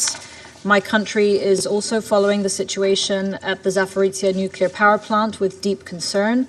The reports that we have received about fires affecting the plant suggest a dangerous development in the conflict. The humanitarian and environmental catastrophe resulting from a serious nuclear incident would be hard to contain and recovery would be difficult. We remember clearly Fukushima and Chernobyl, and the human costs are indeed incalculable on both human health and the environment. We must all prevent such accidents happening again. The parties therefore must ensure the safety of the plant as well as its reactors. They must also ensure that the plant and the surrounding area are not a target and remain protected from conflict, as damage to the plant could lead to dire consequences for the entire region. And for this reason, we urge all relevant parties involved to cooperate with the IAEA to ensure and protect the safety of nuclear facilities in Ukraine and to establish a stable framework on the ground. There are clear reasons for having special protections in place under international humanitarian law. The HRVP will be giving you the outcome of the discussions of today, and then he will be taking a few questions. HRVP, you have the floor. Thank you. Well, today's extraordinary session of the Foreign Affairs Council has indeed been extraordinary. It has been extraordinary because we have been joined by the Secretary of State of the US, Antony Blinken, by NATO Secretary General Jens Stoltenberg, by UK Foreign Secretary Liz Truss, and the Canadian Foreign Minister Melanie Joly. Also, Ukrainian Foreign Minister Dmytro Kuleba connected with the Council remotely because he is in Ukraine, obviously, to give an overview of the latest development on the ground and the urgent needs of Ukrainians and the atrocities committed by Russian forces who continue bombing indiscriminately several Ukrainian cities. First, the humanitarian situation. The humanitarian situation on the ground is becoming more and more difficult due to this continuous bombing of the Russian army. They are shelling residential housing, schools, hospitals, and other civilian infrastructures. It looked like they want to destroy Ukraine. The Human Rights Council, aware of that, has today voted on the urgent establishment of a commission of inquiry to address these violations of human rights and international humanitarian law. Take into account that right now the figure of the number of people who are escaping Ukraine and crossing the borders of the European Union and also other countries like Moldova is today more than 1 million people and increasing very quickly. More will come. More will come. We are above 1 million in less than a week. That we strongly call for a humanitarian corridor. The International Red Cross is not able to enter the country, and we need green corridors for the Red Cross to be able to help the Ukrainian people. People, children, mothers, fathers, needs food, needs basic items. I saw yesterday myself in my visit to Moldova, where I visited the refugee reception center. I've seen many of them around the world, but it's heartbreaking. You never get used to these kind of things. Putin must allow humanitarian aid to go into Ukraine. Secondly, the European Union is committed to provide access to everyone fleeing the war in Ukraine, and hundreds of thousands of Ukrainians have already arrived in the EU, and they are going to several member states, from the borders into the European Union. And member states highlighted the need to further support the frontline members and asked the Commission to look into this and to mobilize resources from the budget of the European Union and from the Commission services.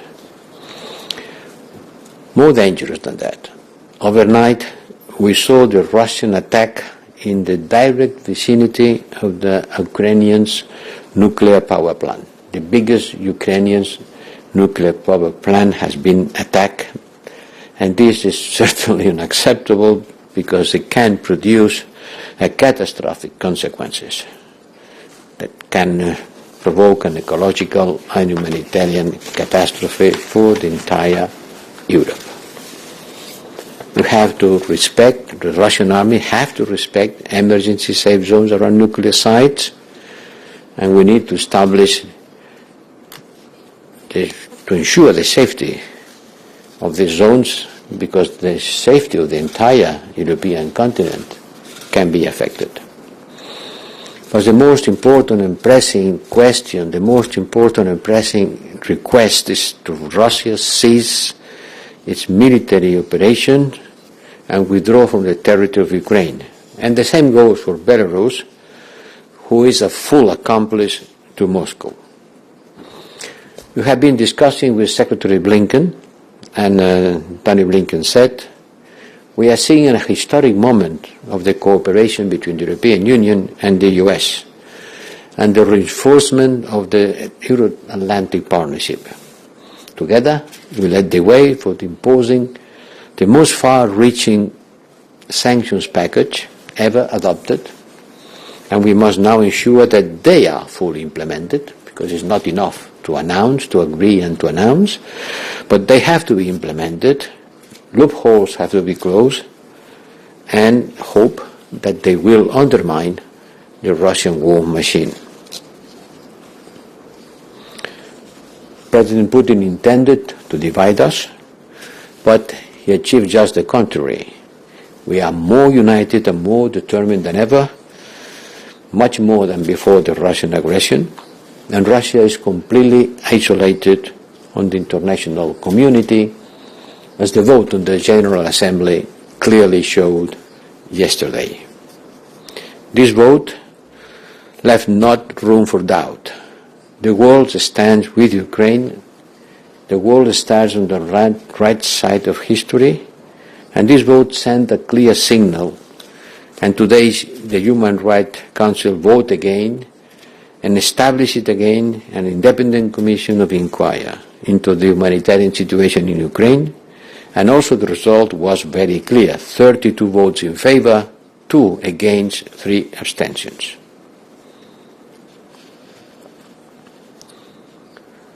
I want to stress the importance that our sanctions are targeted, they are already producing result, and that the aim is not to harm the Russian people, but to pull the rug out from under the Kremlin's war machine. It is, however, unfortunately, as a fact, that it will also affect people who are not in the inner circle of the Kremlin, and until a certain point, ordinary people will also suffer the consequences of Putin's war, because let's call it the way it has to be called. That's Putin's war, and only Putin can end it. We have to avoid the Russian oligarchs to escape from the effects of sanctions and to clamp down on tax evasion. This is a good occasion to fight against the oligarchy and to fight against tax evasion, because both things go together. We have to locate them and to seize their assets, because the Russian regime dwells their wealth from corruption and tax evasion. We need to combat this and turn off the tap of money flows financing this senseless war. And in order to stop the flows of money who finance the Russian army and the Russian war, today we have also discussed the need to accelerate the green energy transition to further reduce our energy dependency from Russia. Allow me to say something about my visit to Moldova, together with Commissioner Varela. Both of us, we underscored the solidarity of the European Union with Moldova, conveyed our gratitude and appreciation for the people of Moldova, their efforts and solidarity in welcoming refugees in a large number. Moldova is not the richest country in Europe, and it has been receiving such a big number of refugees that in proportion to its population is like Spain would have received more than 1 million refugees. The situation in Moldova is fragile and they need urgent support, and we will provide it. Finally, allow me to underline a very clear political assessment. This is not the East against the West. This is not a remake of the Cold War. We are defending the sovereignty of the nations, all nations. We are defending the territorial integrity of states, all states, on the East, on the West, on the North, and in the South. It is not again the battle of two hemispheres. We are defending international law, sovereignty of states, territorial integrity, not violation of the borders, is something that is valuable for anyone in the world. We are not enemies of the Russian people. We are friends of Ukraine. We are supporting them on their fight. But we are not against the Russian people. That's Putin war. And only Putin can end it. Thank you very much. I will start by taking a few questions on the here. And I have first Thomas. You had...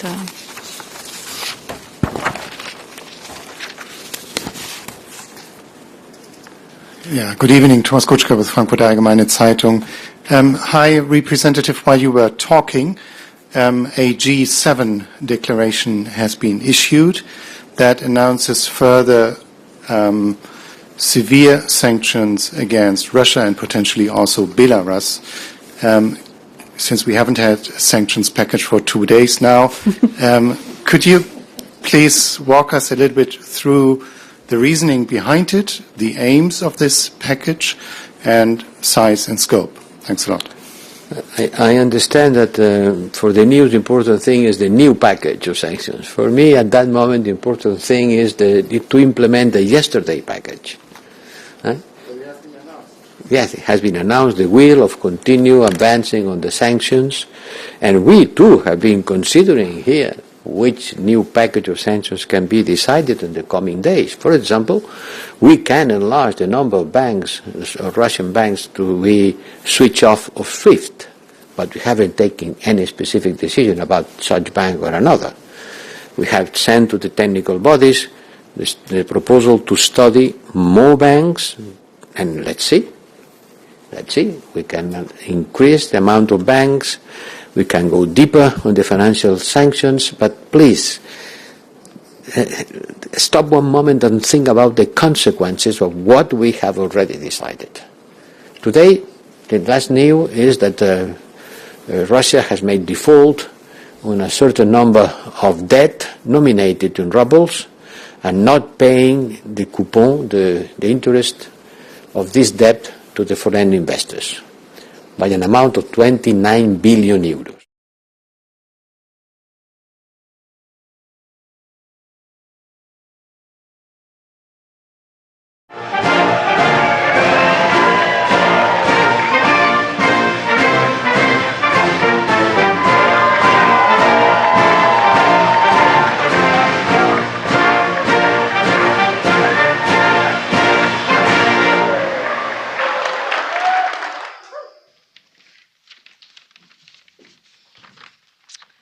Good afternoon.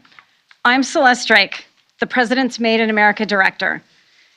Over the past year, it's been my distinct honor and privilege of setting up the first ever Made in America office, helping deliver on the President's vision for a future that's made in all of America by all of America's workers. The Made in America office is working to coordinate a whole of government strategy to ensure that when the federal government spends taxpayer dollars, we support American workers and American firms. We're sending a clear signal to the business community to drive new investments, create jobs, and to fill gaps in our critical supply chains. And we've gotten off to a great start. With the bipartisan infrastructure law, the Biden-Harris administration and Congress are working together to make a once-in-a-generation investment in building a better America, modernizing airports, bridges, and rail, ensuring communities have clean water and affordable high-speed internet, and investing in the sustainable clean energy industries we need to compete and win in the 21st century.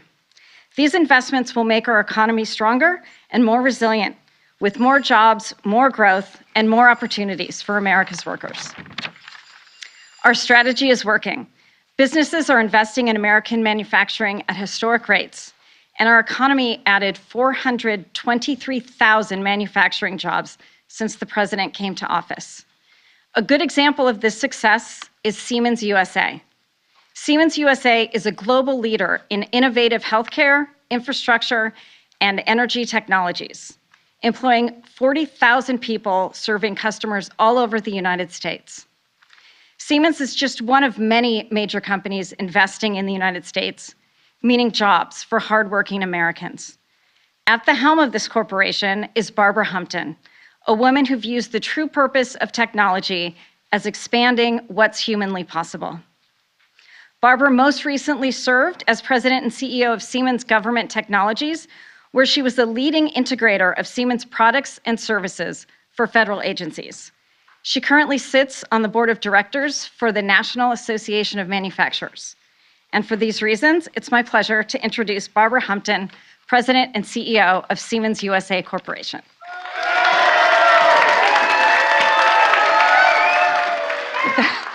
Thank you, Celeste, and thank you, Mr. President, for inviting us to the White House for this announcement. And what better day than Employee Appreciation Day? You can see on the screens here, we have employees from Pomona, California, as well as Grand Prairie, Texas. And you know that for years, the questions about America's crumbling infrastructure has been, what if? Instead of just maintaining, what if we really invested in the next century of American growth and leadership? We now have the opportunity to answer this question thanks to the bipartisan infrastructure law. As the president said in his State of the Union address earlier this week, we're done talking about infrastructure weeks. Now we're talking about an infrastructure decade. And when we get to focus on today is not just what we'll build, but who will build it over this next decade. People like my colleagues joining us today, workers who support the industries and create the infrastructure that form the backbone of America's economy. Our teams in Pomona and Grand Prairie develop electrical equipment powering critical infrastructure systems, including electric vehicle chargers, data centers, and factories. Today, to meet the growing demand and to support national infrastructure projects, Siemens is announcing our plans to invest $54 million into these manufacturing facilities. Additionally, later this spring, we'll identify the location of a new EV charging manufacturing hub to support our goal to produce more than 1 million EV chargers over the next 4 years. All told, this footprint expansion, just this footprint expansion, it translates to nearly 300 new jobs. And we know there will be more jobs still to come in our regional supply chains. Folks, a new era for manufacturing is now taking shape in America. Think about what we've experienced during the global pandemic. COVID-19 affected everyone, everywhere. But from the start, the response to it was local. We had to have readily available production and in-demand supplies. And as we've continued to address supply shortages of critical items, everything from PPE early in the pandemic to chips more recently, the future of industry we're now seeing is what I've been calling glocal. We've seen how essential global innovation can be, and it will continue so. But as supply chains have been disrupted, and we've also seen how important it is to be able to establish local production capabilities, we see that we can build resilience against future disruptions. But that's not all. Technology, from automation to digital tools to additive techniques like 3D printing, is strengthening the case for investing in American manufacturing or for globalization. It's strengthening the case for making things in America for American customers, leveraging state-of-the-art technology, and being able to co-locate manufacturing with research and development, just like we're doing today as we partner with national manufacturing institutes in Detroit, Chicago, and Silicon Valley. All of this leads to more resilient supply chains.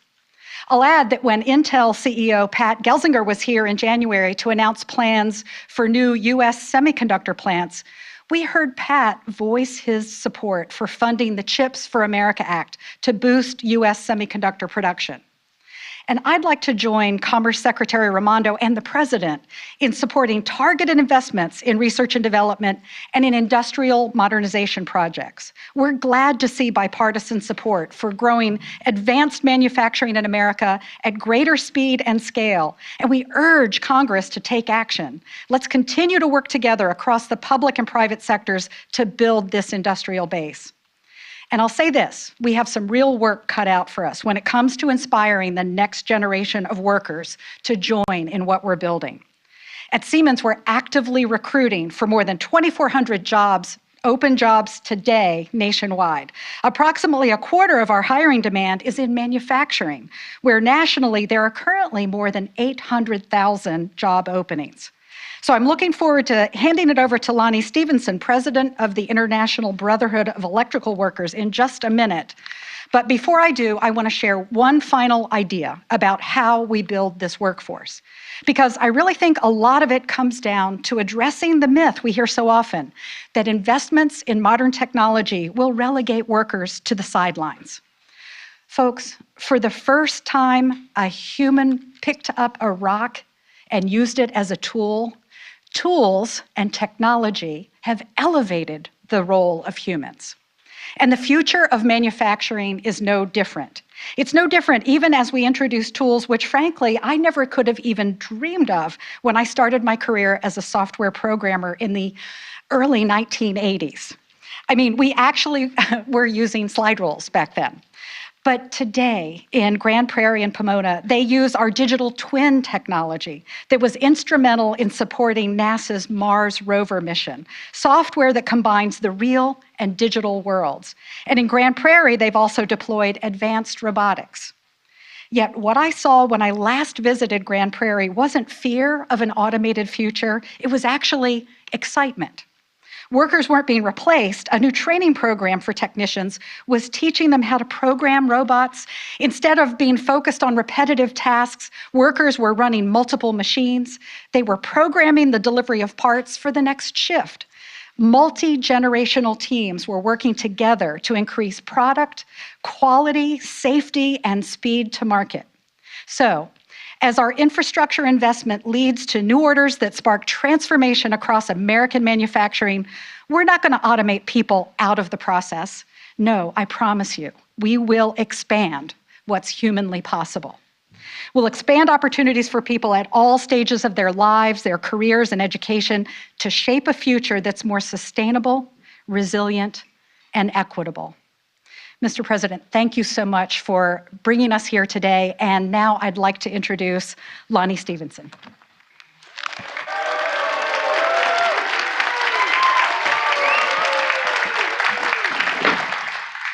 Thank you, Barbara, and thank you, Mr. President, for the opportunity to be here today. And just let me say this before I get started with my remarks.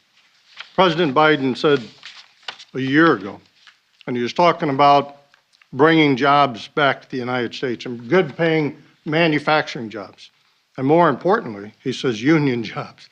And that's what we're here. We're here working with our partnership, the partnership that we're so proud that we have in the IBEW with Siemens, and see them following through, having the opportunity with the infrastructure to be able to expand what they're doing here across the country. It's going to mean job opportunities for our members. As they expand, it means more union jobs available in the United States. So thank you both, Barbara and President Biden, for your commitment to make this happen. You know, the IBEW is the largest union of electrical workers in all of North America. The International Brotherhood of Electrical Workers is ready to work with business and elected officials in building a new clean energy economy and a 21st century infrastructure. That's why I'm excited by Siemens' announcement that it's investing in America, manufacturing to make sure that the electrical equipment that will help modernize and strengthen our industrial and energy infrastructure, while at the same time putting us on the road to clean energy future at the same time. Not only will this equipment be made in the USA, it will be union made as well.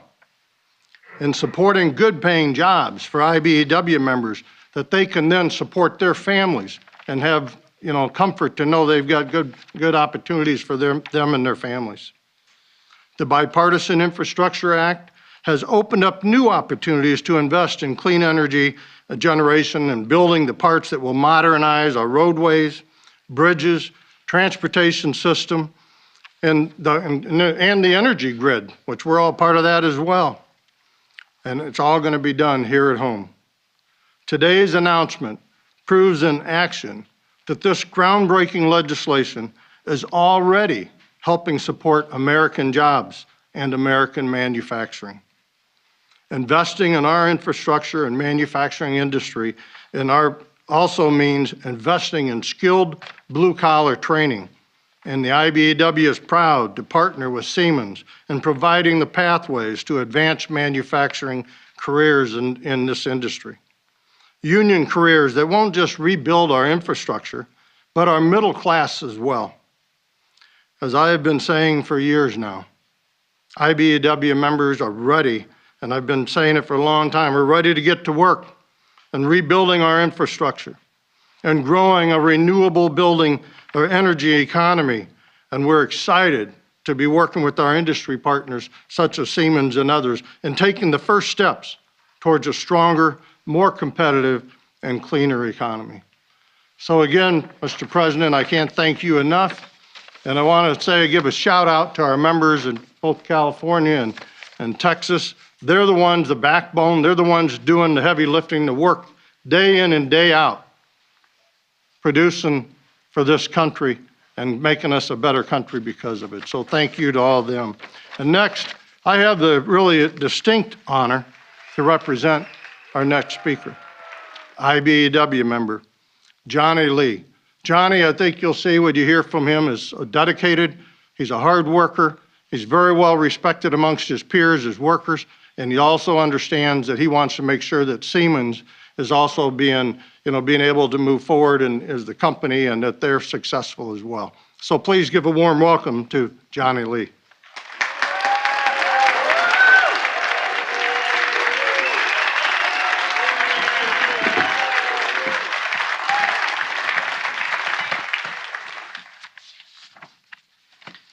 Good afternoon.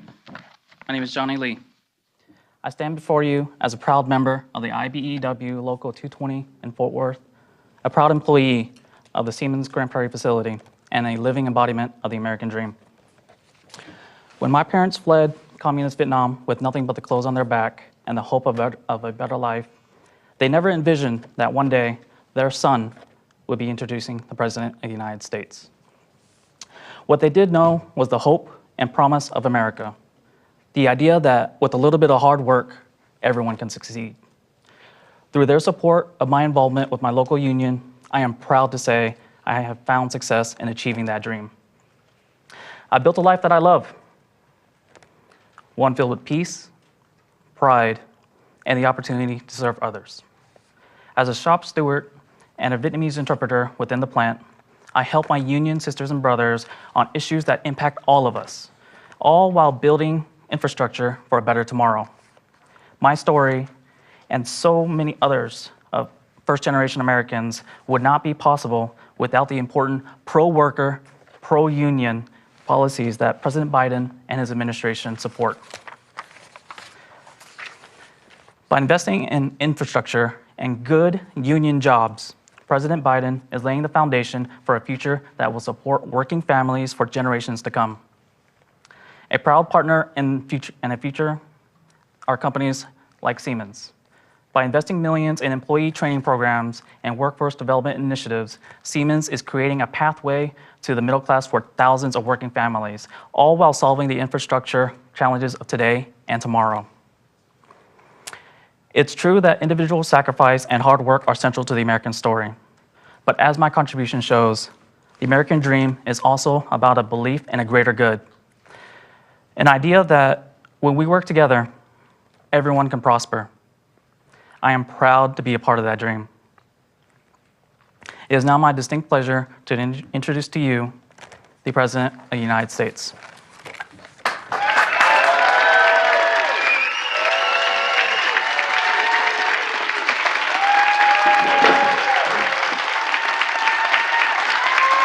What Johnny didn't tell you, he's a break dancer. But he's not going to do it on the stage right now. Before I begin officially today, I want to thank the Made in America director, Celeste Drake. I also want to acknowledge it's her birthday, and it's really tough turning 30, so be nice to her. Happy birthday, kid. And Johnny, thank you. Thanks to all your co-workers. I just had a chance to meet before you all came in. And I want to thank Barbara Humpton, Siemens. Lonnie Stevenson, president of the IBEW, one of my closest buddies, and he's been my friend for a long, long time. Earlier this week in my State of the Union address, I said there was something happening in America, starting with historic economic recovery that we're seeing right now. And today, we've learned that in February, our economy created 678,000 new jobs. 678,000 new jobs. Over the course of my presidency, our economy has now created 7.4 million jobs. More jobs created in a 13-month period than any time ever before in our history. And we've learned that in February, the unemployment rate fell to 3.8%, down from 6.4% the day I took office, beginning in 2021, which is the fastest decline in unemployment rate in recorded history because of all of you. And by the way, before the American Rescue Plan passed, the Congressional Budget Office didn't project our unemployment rate to hit 3.8% at any time over the entire decade. Americans are back to work. Yes, family budgets are still tight, but a lot of Americans are getting paychecks this year more than they got last year, and restoring the dignity of work so they can show up at work with some pride. You know, job gains in February were broad-based across sectors, from construction to retail to manufacturing to leisure and hospitality. The decline in unemployment rate was broad-based as well. The fact that unemployment rate among workers without high school degrees fell to 4.3%, the lowest on recorded since we've been keeping records, 4.3%. It's amazing. Workers' weekly earnings rose in February. The people in working class sectors like transportation, warehousing saw some of the strongest wage gains. This is what it looks like to grow an economy from the bottom up and the middle out. Because of the progress we've made in fighting COVID, Americans can not only get back to work, but they can go to the office and safely fill our great downtown cities again and gaining more commerce. With 75% of adult Americans fully vaccinated and hospitalizations down by 77%, most Americans can remove their mask, return to work, and move forward safely. Today's news is a welcome reminder that we're coming back stronger as a country and as a people. You know, we've been through two of the hardest years this nation has ever faced. The pandemic has been punishing, as many of you know, and some of you may know it from a personal standpoint. Maybe you lost someone in this process. You got up this morning and looked at an empty chair.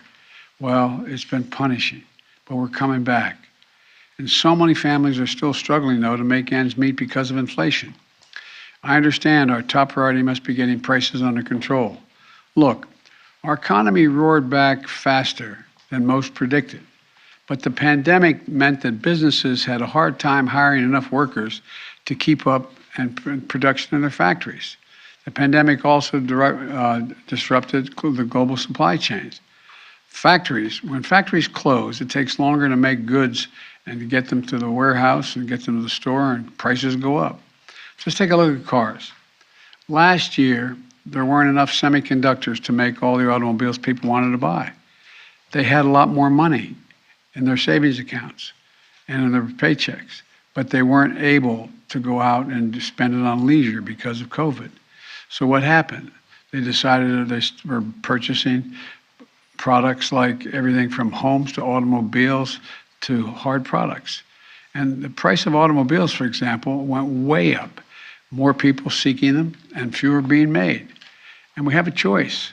We have a choice. The way to fight inflation is to drive down wages and make Americans poorer, or have a better plan to fight inflation, lower costs and not your wages.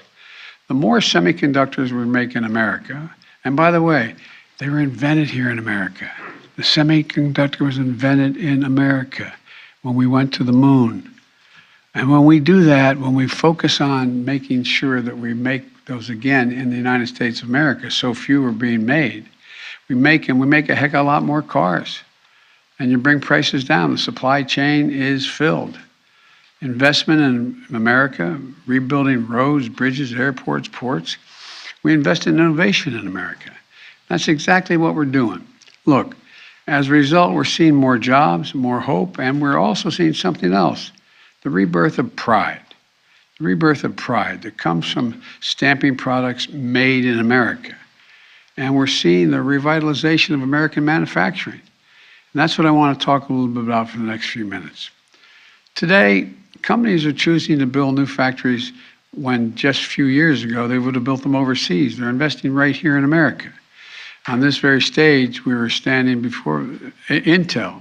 The chairman of the board of Intel was here. He announced a $20 billion investment to build a semiconductor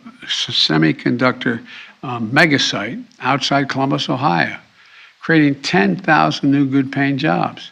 A portion of them are the construction jobs, but the full-time jobs, the average salary in those places are going to be $135,000 a year. And if Congress passes the Bipartisan Innovation Act, Intel is ready to increase their investment from $20 billion to $100 billion. You know, as I said, we invented the semiconductor, but we haven't been making them in America for a long time. We had to import them. We had to wait. It cost more. And that's what I mean when I say dealing with the supply chains. Since I took office, companies have announced investments totaling more than $100 billion in electric vehicle industry for the future. The iconic companies like Ford, GM, new electric vehicle production, Tesla, our nation's largest electric vehicle manufacturer, to innovate and inspire younger companies like Rivian, building electric trucks, Proterra, building electric buses. Last month, the MP Materials, which operates the only rare earth mine in the United States, announced a $700 million investment by 2025 that will have a fully domestic end-to-end supply chain for the magnets that are used in electric vehicle motors, wind turbines, and defense systems. We're investing that money here in the United States. And the Union Pacific Railroad announced the largest purchase of American-made battery electric locomotives in history. And guess what? They're built in Western Pennsylvania. All told, the economy created 423,000 new manufacturing jobs in America, paying decent salaries just since I entered office. There's also another reason this is happening. We're not waiting for others to manufacture the products we invented. We know what to do. We know how to manufacture things in America. Today, that progress continues. I just had a chance to have a viral tour of both the Siemens facilities, one in Pomona and the other in Grand Prairie, Texas. A chance to talk with some of the IBEW members working there, because our infrastructure law provides $7.5 billion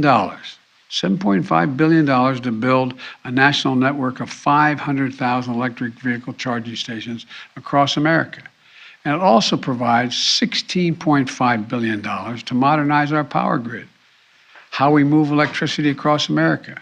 Companies like Siemens are investing here in the United States of America. And you just heard from Barbara, Siemens is announcing a $54 million investment to upgrade and expand those facilities in Texas and California that develop high-tech, high-value electrical equipment that is used in electric circuitry, switchboards, electric vehicles, chargers out on the highways, and data centers. This announcement alone is going to create 300 new good-paying, cutting-edge manufacturing jobs. Folks, America's coming back. It really is. In addition, Siemens will be building an entirely new facility to make charging equipment for electric vehicles. The location of that facility will be announced later this year. I don't know where it is, so don't ask. A lot of my colleagues in the Congress are going to be saying, Joe, where's it going to go? I don't know. But it's going to be in America and help us continue to grow our clean energy economy.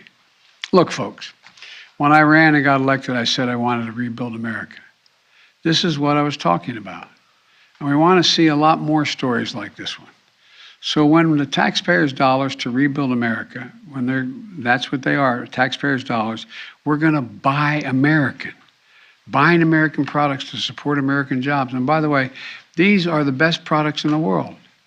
The federal government spends about $600 billion a year in goods and services to fulfill its responsibility to the American people, from the Defense Department to healthcare to education and beyond. In fact, what's happening is the federal government is Siemens' largest customer, for example. Most people don't know there's been a law on the books for almost a century to make sure that your tax dollars support American jobs and American businesses. Every administration says they're going to use that law. But when it comes time to make these purchases, whether that's the deck of an aircraft carrier or a ventilation system in a school, the response often is from the government. We can't find an American company, so we need to issue a waiver and buy the product that was made overseas, not by an American worker. So Buy American became a hollow promise.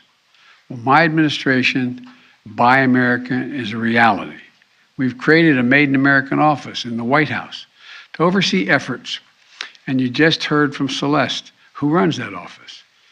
My first cabinet meeting, I told everyone that if their agency wants to issue a waiver to purchase something for their agency and what they have responsibility for, they don't have to use they think they don't have to use an American company. Well, guess what? They have to come to the White House office and set up and explain to me why they have to post that request, why they have to do that. And they're going to have to post a request publicly on our sites so American manufacturers and business have a chance to raise their hand and say, no, I can do that. Here, I can do that in my shop, in my town. Today, we're going even further. I'm announcing the biggest change in the Buy American Act in 70 years. Right now, if you're manufacturing a product that gets purchased by the federal government, the law says that has to be substantially all of that product should be made in the United States. But because of loopholes over time, you know what substantially all means when I took office? If 55% is made in America, it's substantially all. To me, 55% isn't substantially all, it's slightly over half. Today, we're issuing a rule to raise the amount of domestic content required to be considered made in America from 55% to 75%. Substantially all is going to start meaning substantially all. And today we're also announcing a new framework for critical products where we know we need stronger, more resilient domestic supply chains. We saw during the pandemic that supply chain disruptions can put American lives and livelihoods at risk. You know, when we needed the most, we were short on masks, gowns, gloves, ventilation, and other essential health products we had to buy abroad. So we're creating a new price preference. What this means is that if we're identifying some product that is so critical to our national security, health, or resilience, that we're going to create rules that allow us to pay a little more for them if they're made in America. We're talking about things like semiconductors, some pharmaceutical agreements, advanced batteries, among other things. It's worth it for us to ensure that we have a domestic capacity to protect us from shortages and price spikes in the future. And yes, we're going to keep trading with our allies and friends, and we're going to work with them to ensure every single country can create global choke points for critical goods. Can't have those choke points. But we also need a resilient supply chains of our own so that we're never at the mercy of other countries for critical goods ever again. And by the way, when I say buy American, I mean buy all America. I want to increase the share of federal spending in goods and services that go to small businesses in America, the backbone of our country. Last year, I released a plan to increase the number of contacts that go to small disadvantaged businesses by 50% by 2025. This means more contracts will go to Black, Brown, Native American, women-owned, veterans-owned small businesses in every state and territory, in every industry from services to manufacturing to agriculture. Already we're seeing success. Women-owned businesses have won contracts to provide masks for the government, clothing for the Marines. Veteran-owned small businesses are now producing specialty trucks and trailers for the Department of Veterans Affairs and the Army. We're seeing other Buy American successes, which will allow us to make synthetic rubber gloves in Alabama, fibers that go into N95 masks in New Hampshire, shipping containers in Maryland. The list goes on. And here's what it all adds up to. Today, I'm placing a bet on America. Everyone here is going to make sure that it pays off, everyone on this stage. What I say today, what we've seen in the past months, is more reason why we need to reject the defeatist view that the forces of automation and globalization mean we can't have good-paying union jobs manufacturing here in America. Our manufacturing future, our economic future, our solutions to the climate crisis, they're all going to be made in America. And what that means to build a better America, well, it does. We're going to build a better America as a consequence. So thank you all very much, and I thank my colleagues for being here. And I understand a lot of Siemens folks are in the front row there too. Welcome. And thank you all in California and in Texas. Thank you. Thank you. Thank you, guys.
Et tu as déjà cherché tes pays payants de la aussi?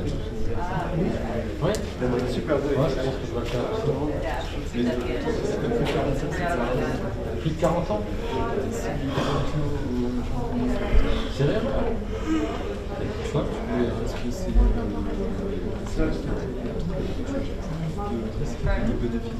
sérieux? Plus de 40 ans, t'as 40 ans, tu dis si c'est plus tes enfants, si toi t'as 40 ans, qu'est-ce que tu as pensé de plus que 40 ans? Tu m'as dit que t'avais ça. Non, j'aurais dit 39. Oh, tu te rattrapes bien.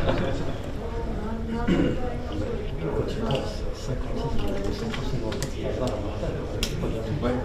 C'est assez. Je me souviens quand mon père avait 60 ans, il approchait de la personne, c'était un homme qui avait déjà une fois pour 56, tu peux pas t'attendre à faire ça. Oui, et tu vois pas de. Mais évidemment, l'avantage du boulot, c'est que physiquement, on reste actif. On n'est pas tranquille derrière le boulot. On n'est pas.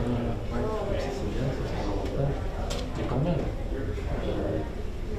si je veux faire la fête jusqu'à 5h du matin,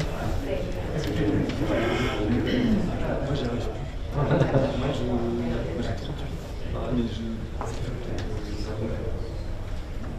Mais depuis que j'ai 30 ans,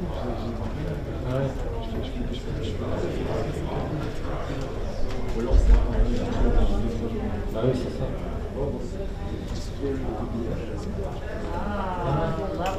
Mais c'était la pizza. La basse pizza. On va avoir un bon bien. Ah ouais. Tu connais la Caroline Street? T'aimes bien la blanc ou la bleue? Blanc, j'aime pas du tout.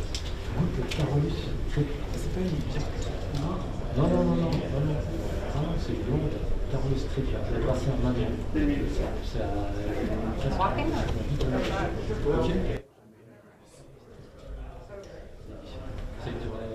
You found the place? Yeah. Good.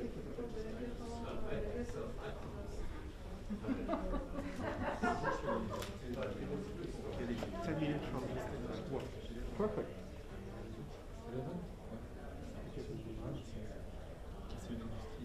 Yeah, no, let's go. You want to go right now? No. Let's skip the press conference. Yeah. Look at the reviews. Ah oui, ils donnent leur recette. Yeah. Perfect. Look at them. Yeah, let's go. Let's skip the press conference. Do we need this? No. Okay.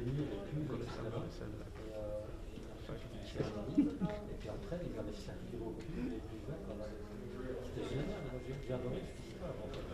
Deux intervenants, on a appliqué pour le concert, et on faisait tous les cours du festival, c'était vraiment chiant, parce que dans les toilettes, vraiment, c'était visuellement, c'était châtissant. En plus, les gens qui commençaient après, à se servir la bière, entre eux, c'était vraiment châtissant.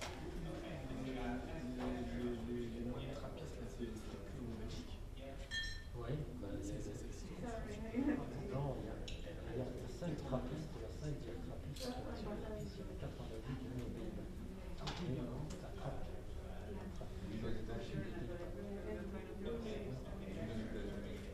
Oui, qui a le nom de trappiste.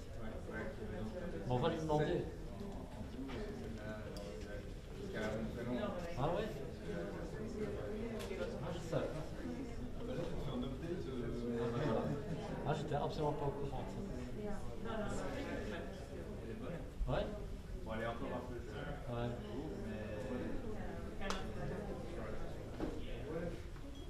Ah ben voilà. Non, j'ai pas cherché, mais je dis ah ben voilà parce que j'ai appris quelque chose. C'est bien.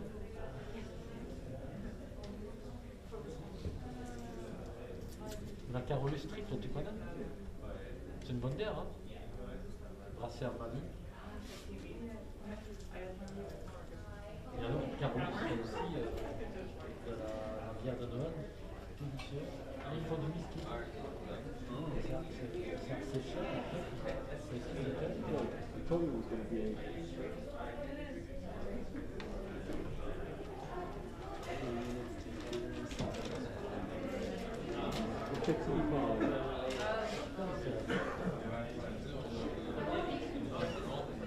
Exactly.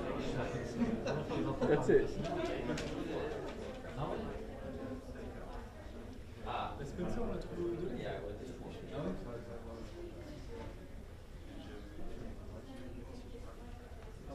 J'avais été filmé quand, dans le cadre de la Corona, j'avais été filmé la Westfleet. En fait, elles avaient pris la vente. Ça, c'est quand même une exclusive, on avait vachement pas. C'était bien la Westfleet. C'est une dernière chose, en magasin, son approche en fait.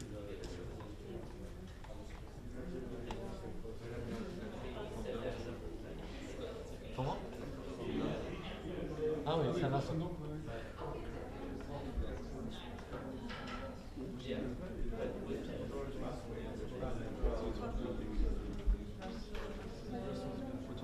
Ah oui.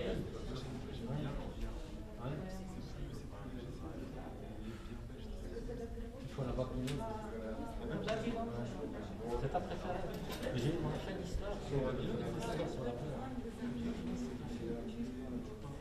C'est ça l'histoire qu'on a fait. On a un feature à l'époque, il y a quelques années, on filmait une récolte de pain, il y avait des pain. C'est ça les arrangements, et c'était aussi le concept avec les pierres, les pain. Ils ont mis leur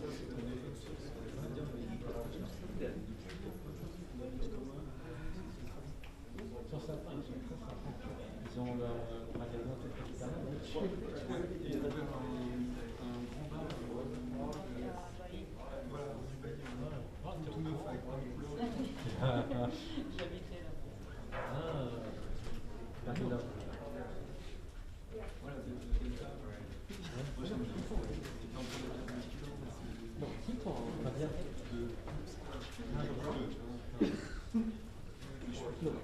Ben voilà, c'est bien plus formé. Bon, on y va. On va repasser. C'est l'heure de l'apéro.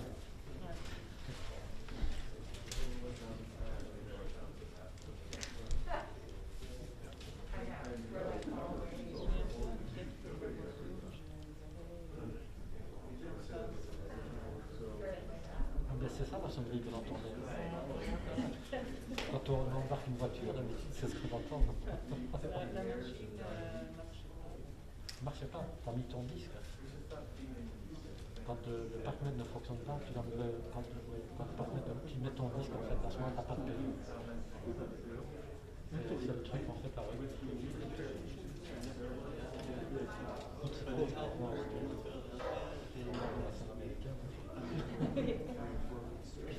Non, mais retiens ça si tu vois ici, en tout cas en Belgique, parce que j'étais tout près de mon point de chemin l'autre jour, et les parcs ne fonctionnaient pas, ils étaient tout en train de contrôler. Et donc j'étais les trouver, et ils m'ont dit il faut mettre le disque à ce moment-là, pas de problème.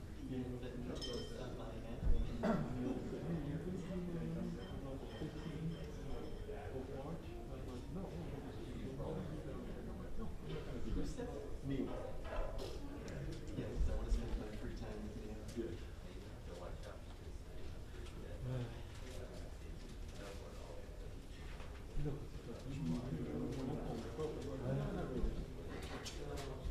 He wants a free bed breakfast. Yes. It's happening.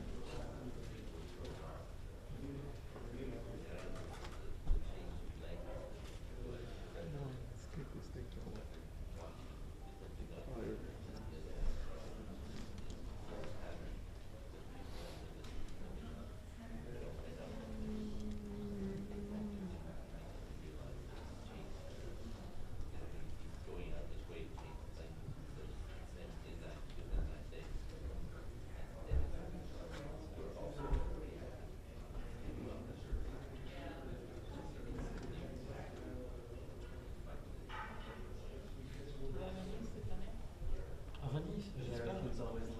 Si, enfin oui, qu'est-ce que je raconte maintenant, c'est bon.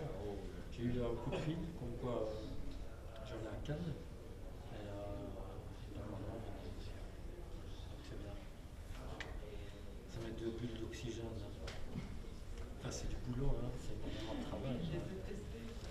tester.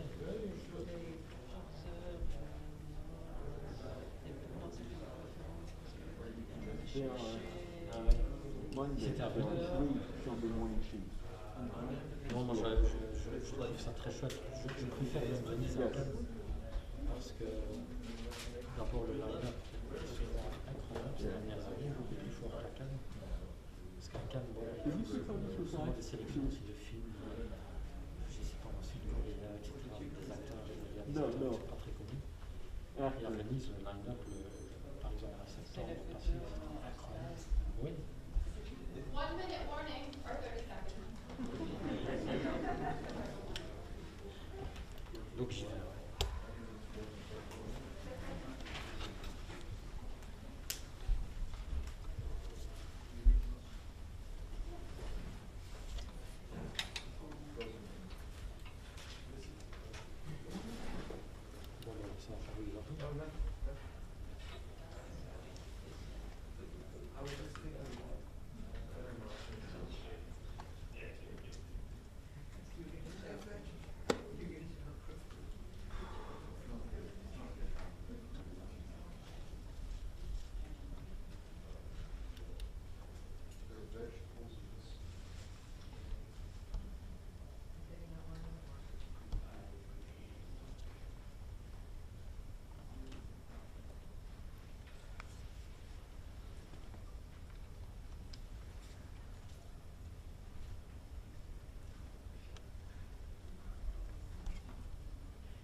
Well, good evening, everyone.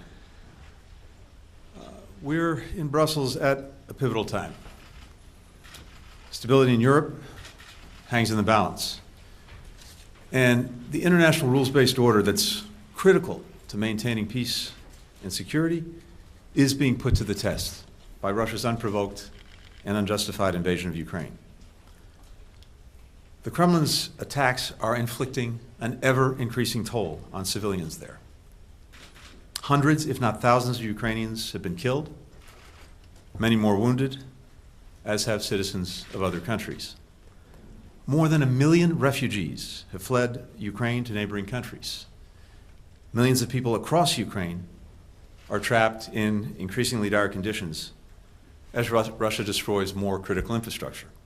For example, Mariupol's mayor says that most of the besieged city's residents are living without water, without electricity, without heat. Bridges to the city have been destroyed. Women, children, growing ranks of wounded civilians cannot get out. Food and medical supplies cannot get in. The mayor wrote today, and I quote, "We are simply being destroyed."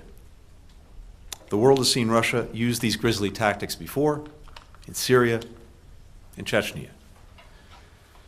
Meanwhile, Russia's reckless operation around the Zaporizhzhia nuclear power plant risked a catastrophe, a nuclear incident. The Kremlin should immediately cease all attacks around Ukrainian nuclear facilities and allow civilian personnel to do their work to ensure the facility's safety and security, as both the IAEA Director General and a resolution adopted yesterday by the agency's Board of Governors have called on Russia to do. The Ukrainian people and government continue to show remarkable courage in defending their country, defending their freedom, defending one another. We said that if President Putin invaded Ukraine, we would increase our support for Ukraine's ability to defend itself while imposing swift and severe costs on the Kremlin. That's exactly what the United States and our allies and partners are doing. That was the focus of our ministerial meetings today with NATO allies, with the G7, with the European Union, as well as in my discussions with NATO Secretary General, with the EU Commission President von der Leyen, with the EU Council President Michel. We want our alliances to be strong enough to meet any threat. That's why from day one, President Biden made reinvigorating and re-energizing our alliances and partnerships the foundation of our foreign policy. It's why, as Secretary of State, I've come to Brussels, home to NATO and the EU, more than to any other world capital. And that's why we invested so much effort in finding new ways and coalitions to bring allies and partners together. Now we're seeing why that work matters. At NATO, we were joined by the ministers of Finland and Sweden, the EU High Representative Josep Borrell, the foreign ministers of Ukraine, the United Kingdom, and Canada, as well as the Secretary General Stoltenberg, also took part in our meeting with the EU. Never before have NATO and the European Union and other partner nations worked so closely together. This is a new kind of cooperation, and we'll bring this to bear not just in this crisis, but in the years to come. And our European allies and partners are stepping up to lead in unprecedented ways. For the first time, NATO has activated and deployed parts of its response force. Several NATO allies, including the UK, Germany, the Netherlands, Denmark, Spain, France, have sent troops and aircraft and ships to reinforce the alliance's eastern flank. Every NATO ally is providing either military or humanitarian aid to Ukraine. Most are providing both. For the first time, the European Union is financing the purchase and delivery of military assistance to a country under attack. The bloc swiftly adopted the biggest sanctions package in history against Russia. And the EU has granted immediate refuge to Ukrainians and others who call Ukraine home, the first time it has invoked this protection mechanism. Individual countries are also taking extraordinary steps. Germany is doubling its defense spending. Poland has opened its arms to more than 500,000 Ukrainian refugees. Switzerland set aside its tradition of neutrality to adopt the European Union sanctions on Russia. The list goes on. These and other efforts by our European allies to deepen their own capabilities and cooperation do not undermine the transatlantic security alliance, they deepen our collective might.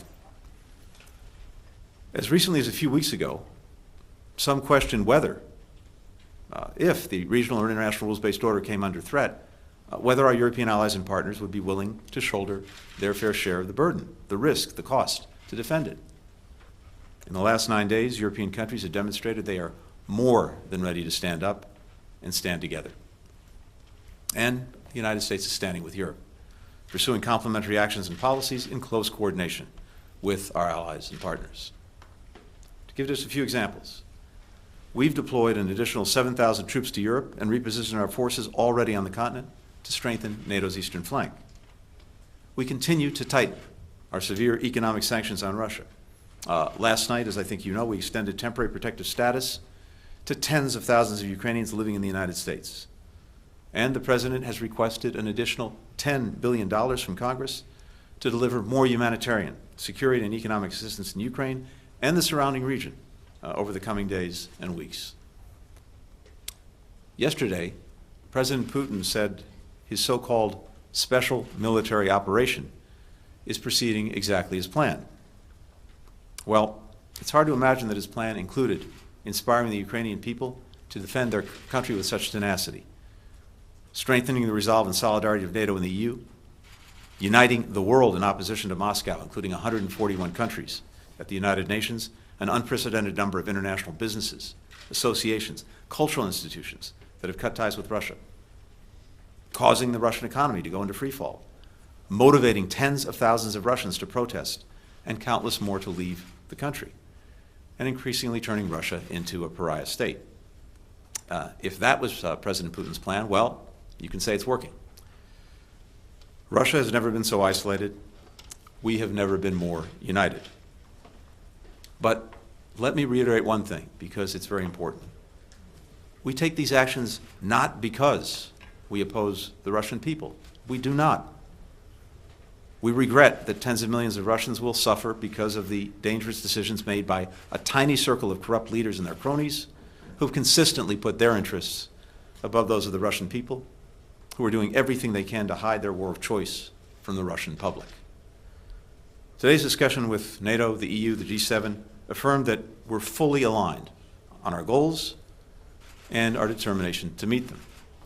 We'll deepen our support for Ukraine's brave defenders and for the Ukrainian civilians suffering as a result of the deepening humanitarian crisis. We'll continue to raise the cost for President Putin and all who carry out and enable his war of choice and the devastation that it's causing. We'll continue to strengthen our capacity to defend our collective security and deter further escalation by Russia, including by upholding our Article 5 commitment that an attack on one is an attack on all. NATO's a defensive alliance. We've never sought and will not seek conflict with Russia. But as President Biden has said, we will defend every inch of NATO territory.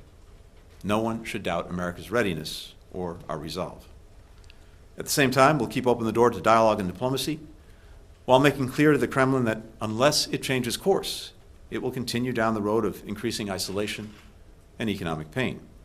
And will support Ukraine in its talks with Russia to reach a ceasefire and the unconditional withdrawal of Russian forces, something that Foreign Minister Kuleba and I have been discussing on a daily basis. In the meantime, we are working urgently with the government of Ukraine, the ICRC, and others to create humanitarian corridors that will allow civilians to get out of Ukraine's besieged cities and to allow food, medicine, and other vital supplies to get in. Russia's attack created this humanitarian crisis. Now, all countries have a responsibility to pressure the Kremlin to alleviate at least some of the misery that it has wrought. Of all the consequences of Moscow's unprovoked attack, one of the most unexpected is the spark it has lit in people around the world who've come out to demonstrate for freedom, for the rights of Ukrainians. That includes valiant individuals in places where protesting the Kremlin's war means risking arrest, beatings, or worse, as thousands of Russians and Belarusians have done. For years, we've seen the dangerous tide rolling back democracy and human rights and undercutting the rules-based order, fueled in no small part by Moscow. With this brutal invasion, we, our European allies and partners, and people everywhere are being reminded of just how much is at stake. Now, we see the tide of democracy rising to the moment. With that, I'm happy to take some questions.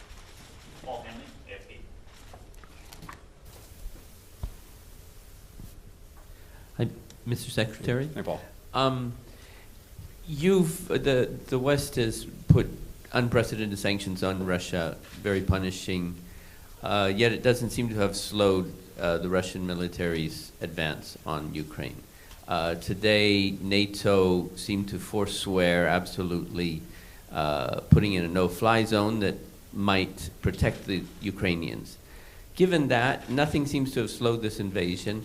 What can you tell the Ukrainian people who only see things getting worse, seeing a disaster, seeing more suffering, and are pleading for more help from the West? And I have a little follow-up. I could ask it now or in a moment. No, go ahead, please. The West, NATO, has been involved in this in terms of supplying a lot of arms, which you've mentioned, to Ukraine. Can't it supply more effective arms, larger weapons, jets have been talked about? NATO is engaged in this. Can't it do more for Ukraine? Thank you. Let me take the second part first. We're in constant contact with Ukraine, with government officials and leaders on their needs, and in constant contact and coordination with allies and partners on providing for those needs when it comes to security assistance. We've already been engaged in a remarkable effort, just speaking for the United States, with the various drawdowns that President Biden has done. We've provided over the past year and change more than $1 billion in security assistance to Ukraine. The most recent drawdown that was issued by the President of $350 million, we have already sent into Ukraine about $250 million worth of that drawdown. So this is happening every single day, and you're seeing the means that Ukraine needs to defend itself get into the hands of Ukrainians who are doing that. Having said that, one of the things that we talked about at length today in our various meetings at NATO and the EU was what more we can do and how to do it effectively. I would add that I think, as you know, Foreign Minister Kuleba actually came into our meetings by video. We heard from him directly some of the additional things that Ukraine is looking for. We're working on all of that every single day. We're also a week and change into this horrific war wrought by Russia. We've had already a dramatic impact, far beyond, I think, what anyone would have expected on Russia and its economy. The ruble is trading at its weakest levels ever. It's worth less than a penny. Russian authorities are expecting exporters to sell at least 80% of the foreign currency that they have to prop up what is a rapidly weakening currency. The stock market's been closed for days due to a fear of capital flight once it opens. This is the longest stretch of emergency closure since Russia defaulted back in the 1990s. The CBR has more than doubled their key interest rate, it's the central bank, to 20%, the highest in almost 20 years. Capital controls, et cetera. We're seeing, I have a list 5 pages long of all the businesses that have left Russia. But the impact is there, it's powerful, it's real, and it is building. So let's see how Russia responds to that as this really takes hold and takes a grip. Second, as we've been demonstrating by not only what we've been saying, but what we've been doing, the support for Ukraine is real, profound, extensive. The security assistance that we just talked about, that continues to go in. The humanitarian support that we continue to build in response to the humanitarian horror that Russia has wrought, as well as economic assistance. Unfortunately, this is not like flipping a light switch. It takes time, and when you have, in the case of Russia and President Putin's Russia, a country that is prepared to go to excessive means to achieve its results, it is a real challenge. But not only are we at it every day, I think what the Ukrainian people can see is virtually the entire world united in support of them, in support of their cause of independence, territorial integrity, freedom, demonstrated by the meetings we had today, demonstrated by the 141 countries that came together at the United Nations to make that clear. So there is a huge tide of support for Ukraine. There is a huge weight bearing down on Russia. Let's see what the impact is. Maeve McMahon, Euronews. Hi there, thank you so much for the floor. Maeve McMahon, Euronews. So we heard this morning at NATO that the situation will get worse before it gets better. So tell us, what do you know that we don't? And is the no to the no-fly zone set in stone completely, or would you consider it if this conflict does become a massacre? And just to follow up, was it naive of you, and of course the Europeans, to trust in Putin to opt for diplomacy? Thank you so much. When we say it is likely to get worse, it's unfortunately based on everything we know about President Putin's methods when it comes to seeking to subjugate another country to his will, or another region to his will. We saw it in Chechnya. We've seen it in Syria.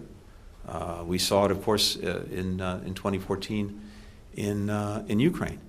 And what we're seeing on the battlefield is Russian forces seeking to encircle the major cities, including Kyiv, and we're seeing them use increasingly brutal methods, including going at civilians and civilian populations. So I think the terrible expectation is that the suffering we've already seen is likely to get worse before it gets better, for as long as Russia pursues these methods. So that is unfortunately more likely than not, although we are doing everything we can to try to move us to a different track.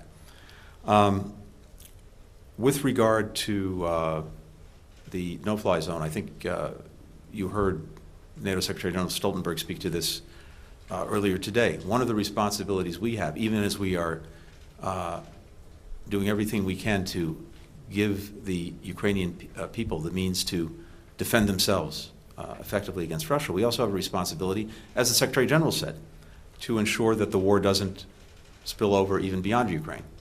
And again, because I think he put it so well, as he noted, the only way to actually implement something like a no-fly zone is to send NATO planes into Ukrainian airspace and to shoot down Russian planes, and that could lead to a full-fledged war in Europe. President Biden has been clear that we are not going to get into a war with Russia, but we are going to tremendous lengths with allies and partners to provide Ukrainians with the means to effectively defend themselves. And of course, we're seeing every single day their extraordinary heroism, as well as very real results in what they're doing to achieve that. And I'm sorry, I missed the last part of your question. Just, do you feel like, because I remember we spoke together last spring when you were here in Brussels at the NATO headquarters, and I feel the question now is, do you feel that you were naive, or the Europeans were naive, to trust in Putin that he would come to the table and he would choose diplomacy over this invasion? Well, I'll only speak for the United States. I think we were the opposite of naive. We have been saying, warning for months, that President Putin was planning and was likely to carry out an aggression of Ukraine, and of course, in recent weeks before the invasion began, I laid out before the United Nations, the Security Council, exactly what we expected Putin to do and how he would do it, creating bogus pretexts for war, and then using those false flags and other operations as justification for invading Ukraine.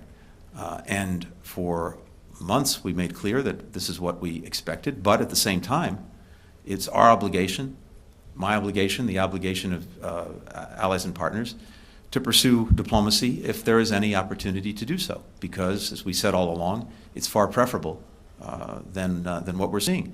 And again, as we said all along, there are two paths that Russia can take. One is diplomacy and dialogue. The other is aggression against Ukraine. And we said we would be prepared either way. And we are. Nomi Iqbal, BBC.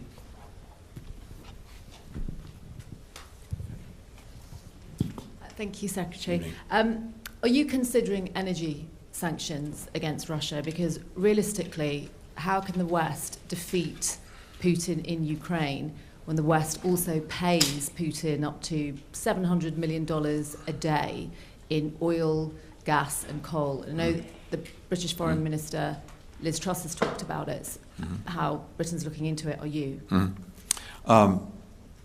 First, as a general proposition, nothing is off the table, and we are evaluating every single day the sanctions, their implementation, and additional measures. The sanctions are designed, in the first instance, of course, to have maximum impact on Russia and Putin, while minimizing harm to us and our allies and partners.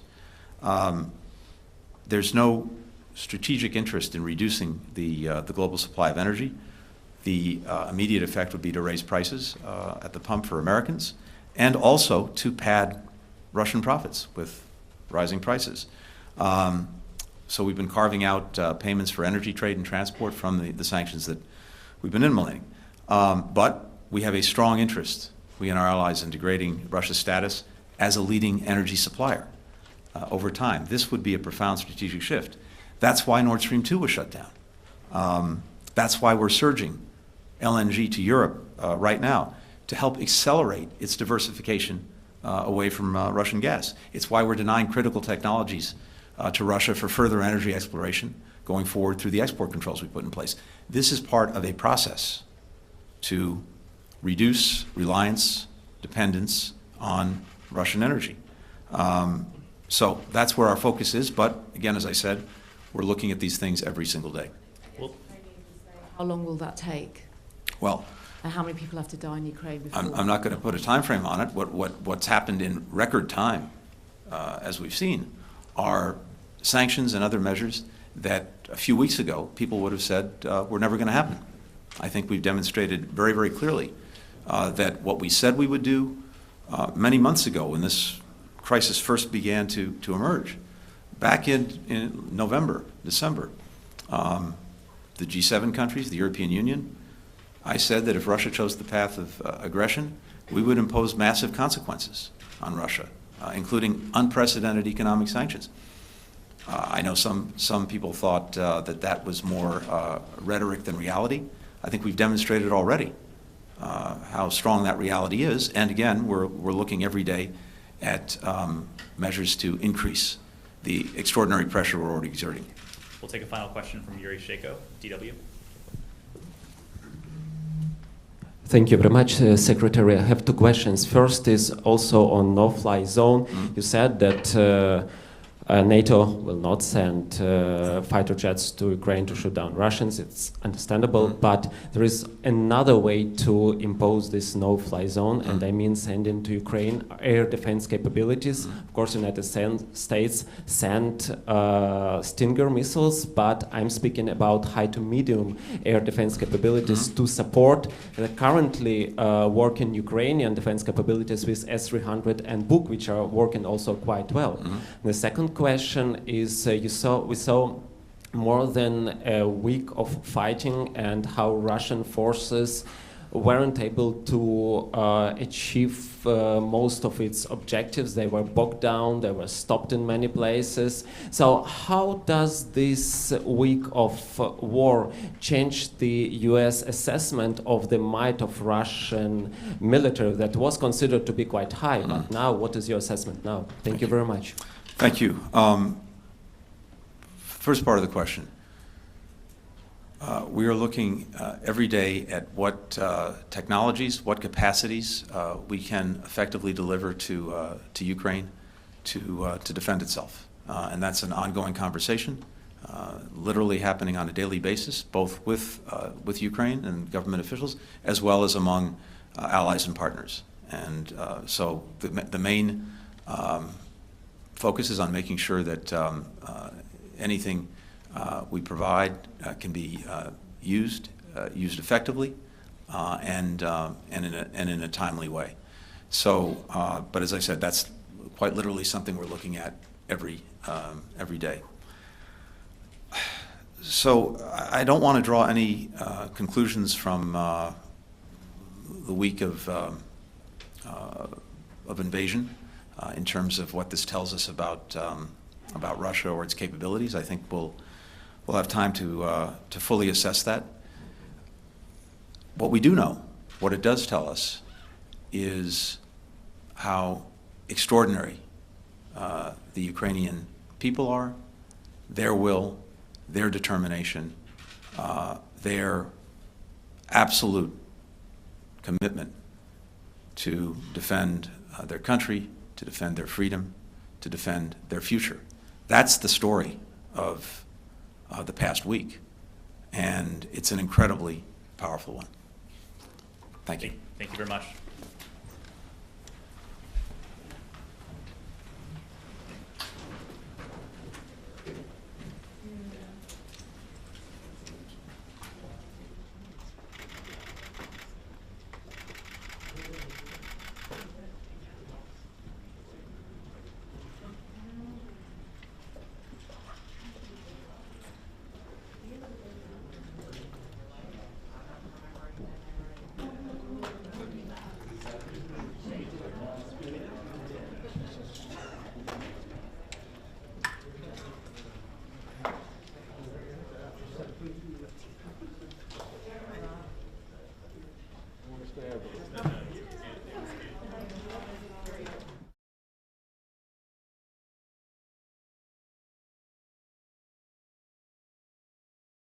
And I talked about this, I think, a couple of days ago.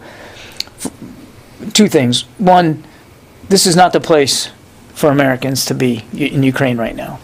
And the State Department has made that very clear in urging over so many weeks for Americans that are in Ukraine to leave, and urging Americans not in Ukraine not to go. It is a war zone. Now, that's number one. Number two, should Americans want to help Ukraine, and it's laudable that they do.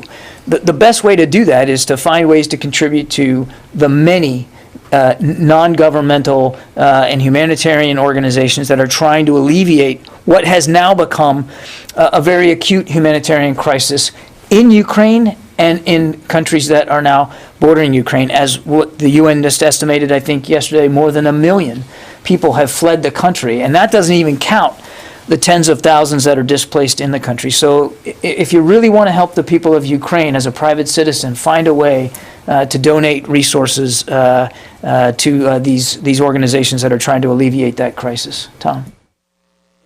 Lines, are there any prohibitions on U.S. military personnel, let's say an Army reservist who wants to go over? Tom, the president's been clear there's not going to be any U.S. troops fighting in Ukraine. Well, but an Army reservist is volunteering to go over and fight with the Ukrainians. Are there prohibitions under the law or DOD regulations about that? Yeah, I'm not a lawyer. I'm going to have to take that one, Tom. But let me be very clear. The president has made it clear U.S. troops are not going to be fighting in Ukraine. That includes in the skies over Ukraine. It is not a military mission that the United States military would take on. I know you're asking a very specific potential scenario. Let me find out rather than speculate and guess about that. Tom Squitieri. Hey, thanks, Sean. Two quick questions. One, last November, the Coast Guard finished the transfer of 3 ships to the Ukrainian Navy. I'm wondering if the Pentagon has visibility on their status. And the second question is, a senior official yesterday talked about how at least 70 missiles were fired from Belarus into Ukraine. Is it the Pentagon's analysis that places Belarus as a participant in the war? Thank you. What we've said all along, Tom, is that Belarus is partly responsible for what's going on in Ukraine. We've been very clear about that by the support that they have given to Russia to be able to launch this invasion. Now, we haven't seen Belarusian forces insert themselves into Ukraine. We haven't seen indications that they are preparing to do that, but clearly they are complicit with President Putin's war of choice, no doubt about that. And as for the ships, Tom, I don't have any update for you on that. I just simply don't know. Jeff Schogel. Thank you. Thank you. It appears there's been some news during the news conference here. I'm reading something that says the Moldovan breakaway region of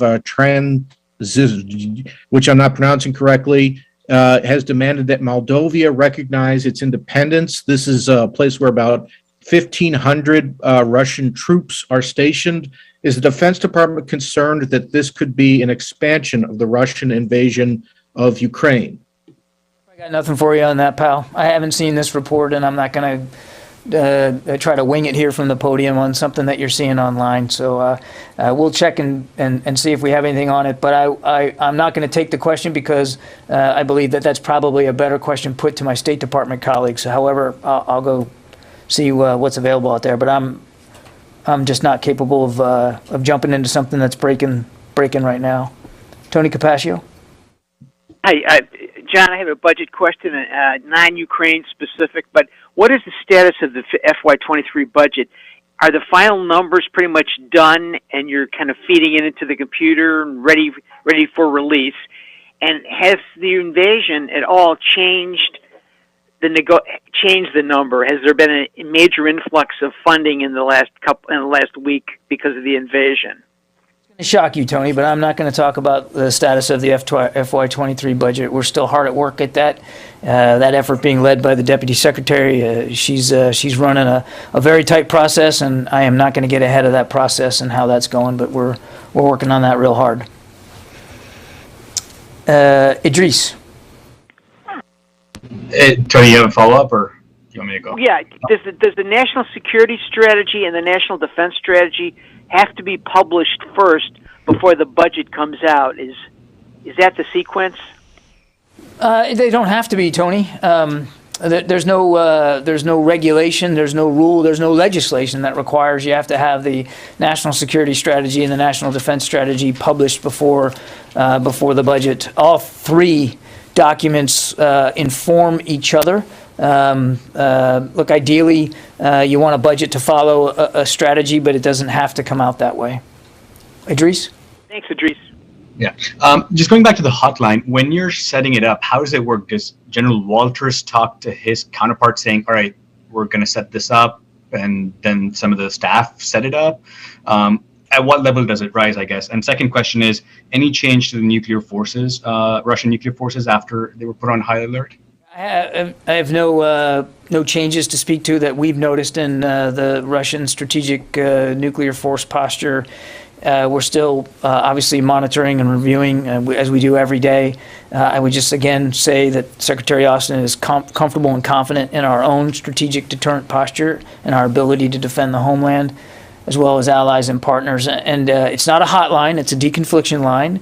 As I said, it's handled and staffed at the operational level. I don't think there's any expectation that General Walters is going to be the only one picking up the phone. Certainly, if he wanted to do that, as European Command Commander, he could do that.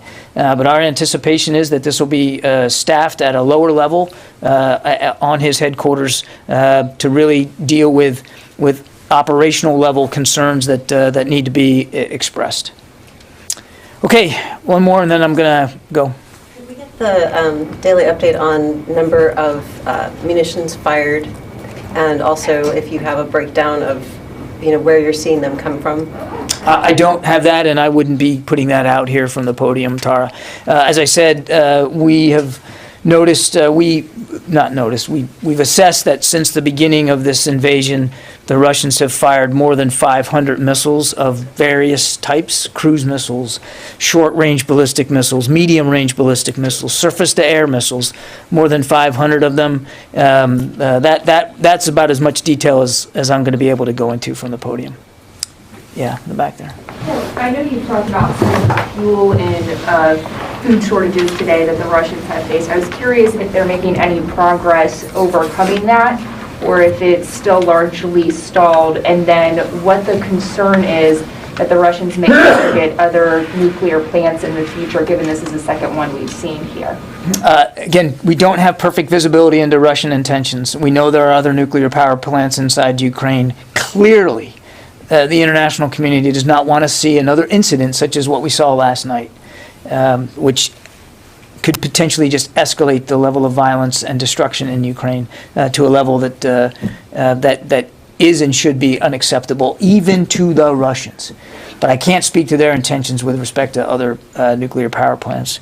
And as for food and fuel, again, our general assessment today is that they are still struggling with logistics challenges, to include food for their troops and fuel for their vehicles. We do not believe they have overcome that. Now, as I've said many times, we would expect them to try to overcome these challenges, and I think we're seeing attempts by them to do that. How successful they've been, again, with a level of specificity, we just don't know. Okay, thanks everybody. Have a good weekend.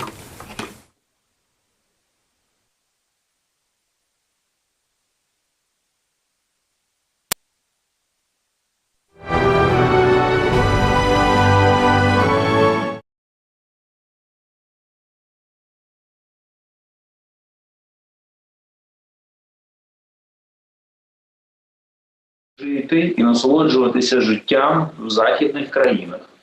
Ухвалювали рішення про агресію, допомагали, співчували. Будь ласка, в Білорусі чисте повітря, їздіть на відпочинок, купуйте там собі будинки і живіть своє задоволення.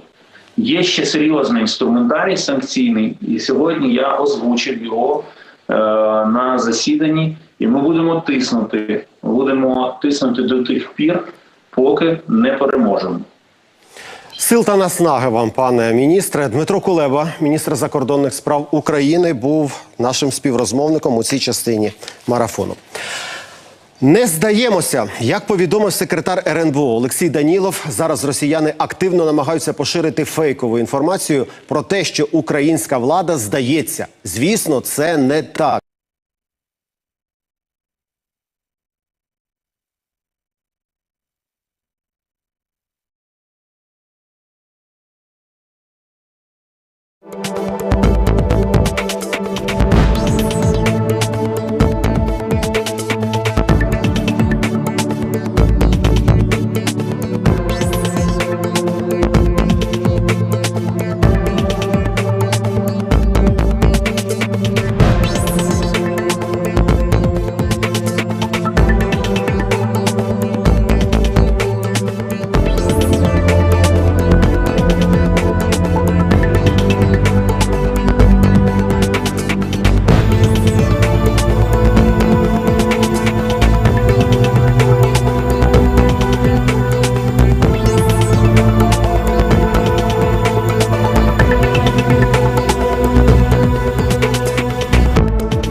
Я сьогодні прямо сказав на зустрічі, на якій був присутній генеральний секретар НАТО, що до війни в Україні український народ вважав, що НАТО – це сила, а Європейський Союз є слабким і нерішучим.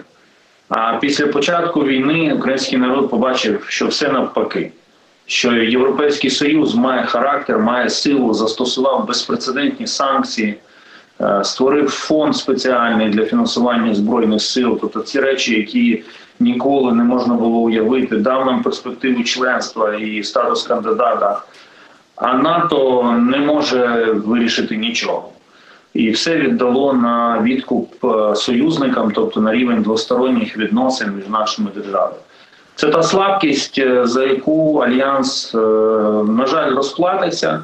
На жаль, тому що зараз через цю слабкість і нерішучість постраждають українці, але ми все одно залишаємося сильними і продовжуємо працювати на двосторонньому рівні з партнерами для того, щоб отримати у них літаки, засоби протиповітряної оборони. Це країни-члени НАТО, але це не є альянс як цілісна структура. Війна – це завжди час, коли маски скидаються, коли кожен проявляє свою сутність. І, на жаль, ми всі побачили, що НАТО не зовсім таке, як український народ про нього думав. Добре, а хто із країн, з якими ведете зараз перемовини, вже зголосився допомогти у захисті українського саме неба? Є такі країни, я не буду їх називати. Я взагалі вважаю, що нам тему, хто нам яку зброю постачає, треба вивести з медійного простору.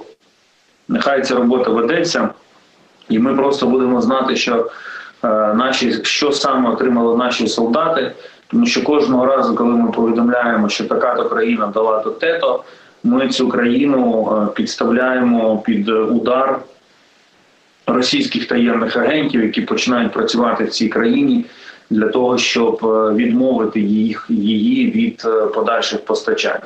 Але, в принципі, я хочу сказати, і кожен захисник України, сподіваюся, про це дізнається, що МЗС спільно з Міноборони і Міністерством інфраструктури побудувало надійні маршрути постачання усієї необхідної зброї та військового обладнання для України. І є надійні друзі, надійні партнери, які будуть безперервним потоком постачати нам зброю, необхідну для захисту від агресора. Ми, дипломати, будемо робити так, щоб рішення про постачання зброї, амуніції ухвалювалися іншими країнами, і щоб вона потрапляла до кордону з Україною. А далі вже Міністерство інфраструктури разом з будуть доставляти її по території України, а Міністерство оборони роздавати по частинах. І наші військові завжди будуть озброєні для того, щоб давати відпір ворогу. Сьогодні взагалі був дуже насичений день для української дипломатії, як і останній тиждень, власне. Ви брали участь у засіданнях міністрів закордонних справ НАТО та ЄС. Пан Зеленський провів купу різних розмов із закордонними лідерами. З ким, про що говорив наш президент і що нам обіцяли, власне? Президент говорить про ті речі, які потрібні прямо зараз, для того, щоб перемогти у війні. Це зброя, насамперед протиповітряна оборона та повітряні сили України. Це те, що нам потрібно найбільше зараз. По-друге, президент мобілізує антивоєнну коаліцію, вирішує питання, пов'язані з поточними потребами нашої держави.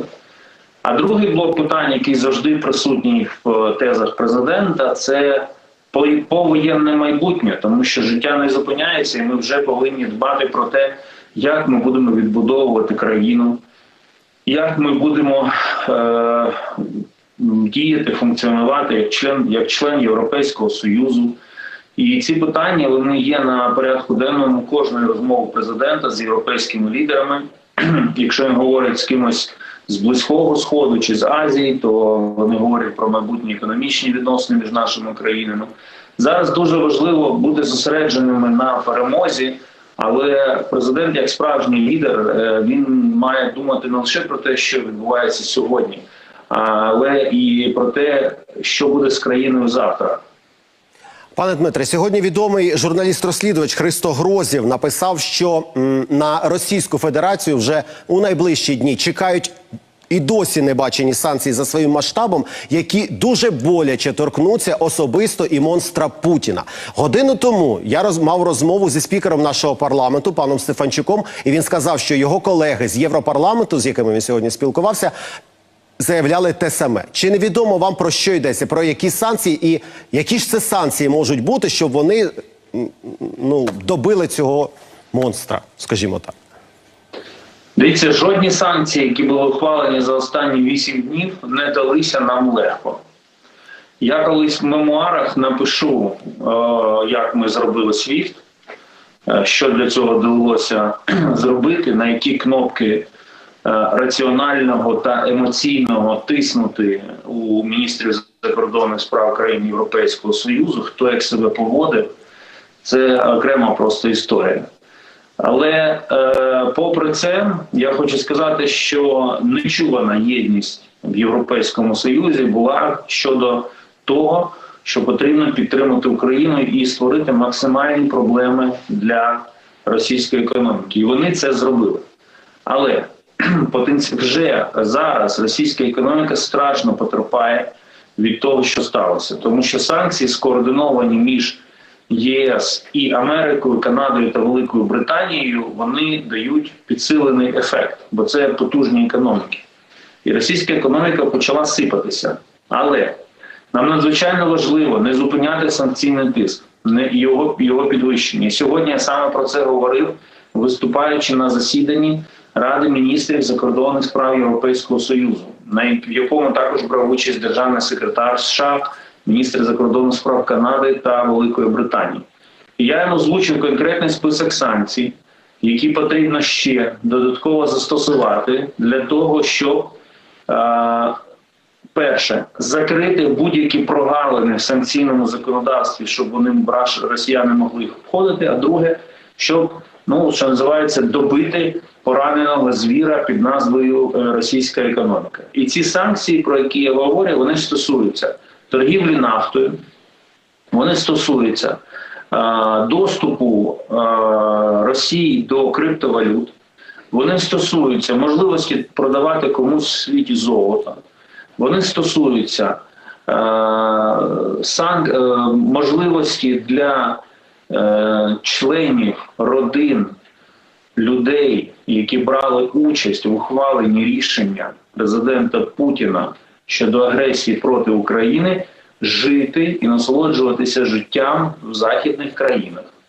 Ухвалювали рішення про агресію, допомагали, співчували. Будь ласка, в Білорусі чисте повітря, їздіть на відпочинок, купуйте там собі будинки і живіть своє задоволення. Є ще серйозний інструментарій санкційний, і сьогодні я озвучив його на засіданні, і ми будемо тиснути до тих пір, поки не переможемо. Сил та наснаги вам, пане міністре. Дмитро Кулеба, міністр закордонних справ України, був нашим співрозмовником у цій частині марафону. Не здаємося, як повідомив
Welcome.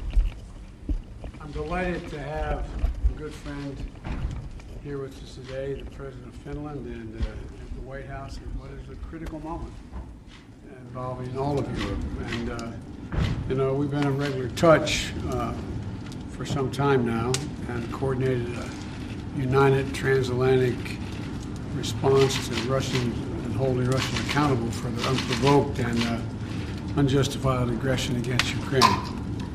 And we agreed it's not only an attack on Ukraine, it's an attack on the security of Europe and on the global peace and stability.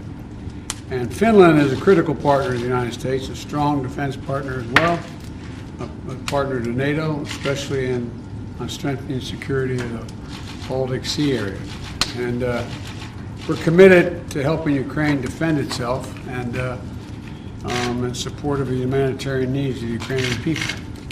And we're coordinating on everything from sanctions to export controls and broader global issues of energy security, climate, and human rights. So I want to thank you for making the trip, Mr. President. Our bilateral relationship is vitally important to the United States, and I think you see it the same way. And this is another opportunity for us to further strengthen that relationship. So thank you for being here. Welcome to the Oval Office, and the floor is yours. Thank you, Mr. President. Thank you very much for the opportunity to have this discussion with you. We are really living very difficult times. I want to thank you also for the leadership you have showed. We need it now. Our thoughts today undoubtedly are with the Ukrainian people who are fighting bravely for their country, and we do our best to help them. Like you, Mr. President, said, we have a long-lasting partnership, very good relations, and I hope that during this meeting and discussion we can strengthen them more between the United States and Finland and the Nordic countries altogether. Thank you, Mr. President. Well, you know, my predecessor who sat in this seat, President Obama, used to say, we'd be all right if we left everything to the Nordic countries. It'd be fine. Well, we usually don't start wars. Well, thank you very much. Thank you all for being here. Thank you guys. Thank you guys. Let's go. Let's go. Thank you. Let's go. Thank you guys. Let's go. Thank you. Let's go. Start moving, please. Thank you guys. Let's go. Thank you. Thank you. Let's go. Thank you. Let's go. Thank you. Thank you. Thank you. Thank you. Thank you. Thank you. Come on, guys. Let's go. Guys, let's go. Come on. Let's move, please. Thank you. Thanks.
So thank you all for having a seat. I just wanted to let you know that once the Prime Minister is done addressing you guys, he's going to be going table by table. So we just want to make sure that we have enough space for him to maneuver around.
Good afternoon, ladies and gentlemen, Pani Panove, Slava Ukraini. My name is Ivan Baker. I'm the Member of Parliament for Etobicoke Centre, and I'd like to thank all of you for being here today at St. Demetrius Ukrainian Catholic Church here in Etobicoke Centre. I'd like to start by thanking Prime Minister Trudeau for being with us today to meet with members of the Ukrainian Canadian community. I'd also like to thank a few of my colleagues. First of all, Minister of National Defense Anita Anand.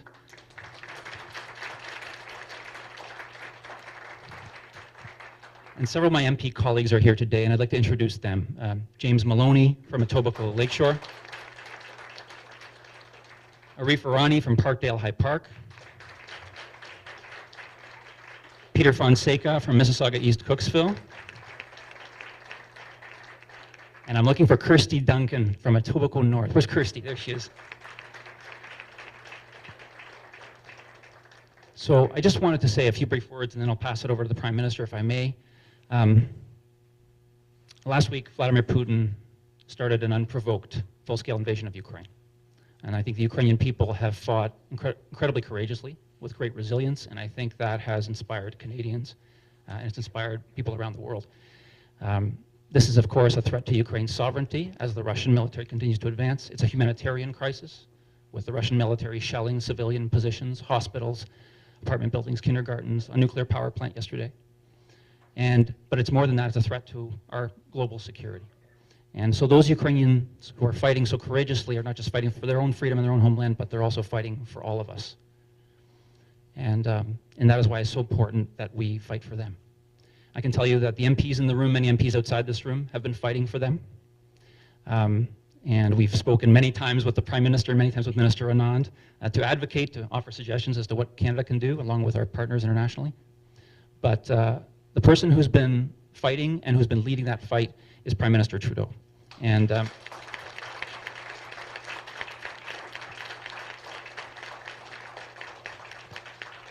whether that's military support, I think all of you know about that, the lethal and non-lethal resources and other materials that we've provided to the Ukrainian military. Of course, the economic sanctions, crushing economic sanctions really against Vladimir Putin and his regime and people around him and the central bank and much more. And of course, well over $100 million in humanitarian aid because there's millions of Ukrainians who are suffering. So, Prime Minister, I wanted to thank you for fighting. I wanted to thank you for your leadership. And I wanted to thank you for being here today. Thank you. Thank you, Yvonne. And I just want to start by thanking you once again for being such an extraordinary voice in our caucus, in our team, but also just in Parliament and in Canada, carrying the voice of Ukrainians through this. I first want to say I can't imagine what you and the entire community are going through right now. The mix of emotions, obviously a deep sense of sadness that this has come to this, rage that this is happening, mixed in with perhaps a little bit of pride that the entire world gets to see just how strong and courageous and resilient Ukrainians are, but such a deep sorrow that it had to come to this. What is happening is an incredible tragedy. Tragedy for the Ukrainian community, tragedy for Ukrainians all around the world, but also a tragedy for the world. And it was very much something that we didn't want to see happen, something that the world has been warned since Crimea. Since Crimea, Canada stepped up with Operation Unifier to help train up the Ukrainian military that is right now fighting like lions. We can give thanks to the Canadian armed forces who were there to help give them the tools to show the world what they're made of.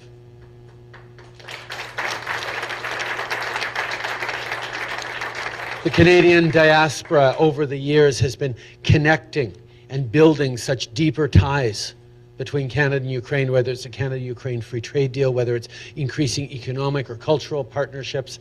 Every year on the House of, in Parliament, the Ukrainian interns are everywhere, and an incredible sign of not just the connection, but the work we're doing together to build a better democracy, a better country, a better path forward in Ukraine, done by Ukrainians themselves.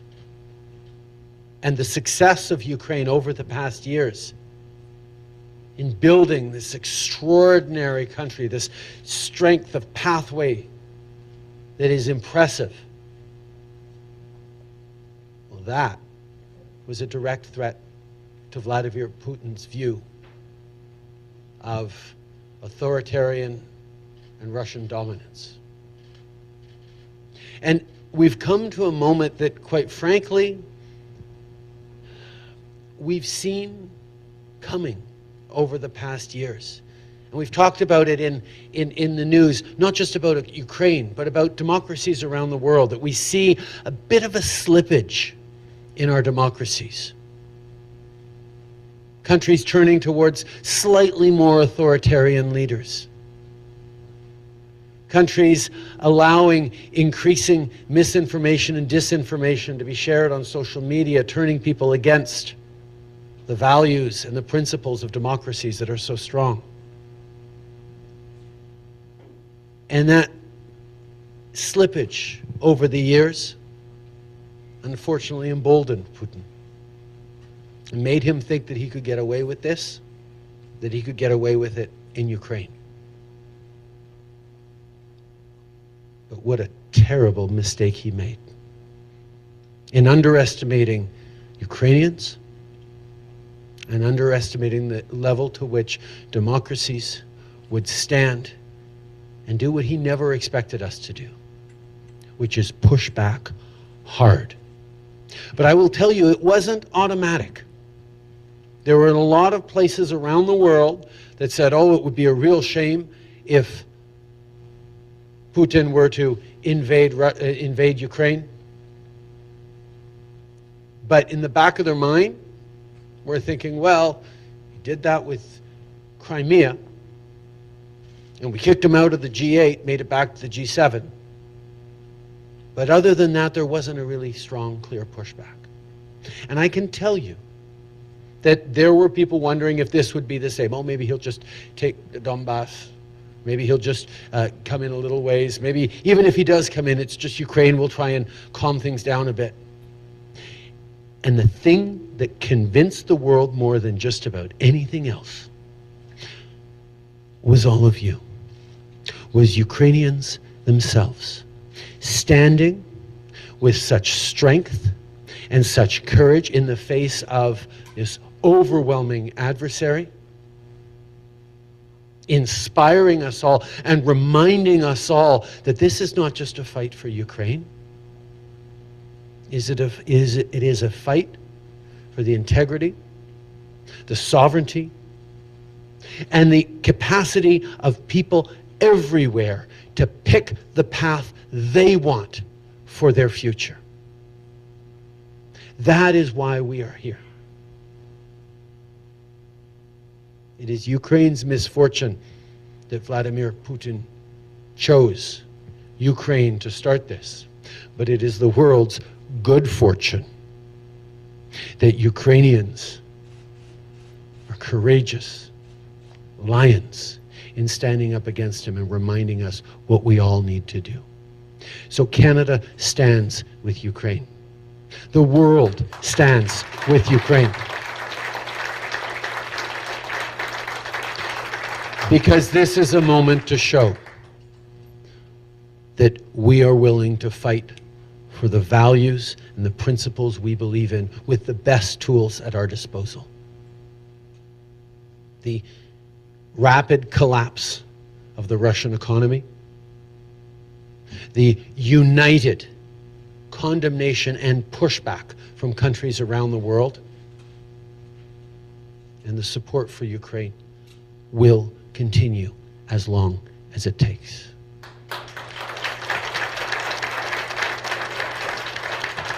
Je pourrais en dire bien plus, mais sachez qu'on va être là pour vous soutenir, on va être là pour vous appuyer, on va être là pour le peuple ukrainien aussi longtemps que ça prendra. I'm looking forward to coming around and saying hi to as many of you as I possibly can, so I will cut off my speech here, but just say thank you for your strength. We are with you in your grief and in your courage. Slava Ukraini!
大家好，13届全国人大5次会议首场代表通道现在开始。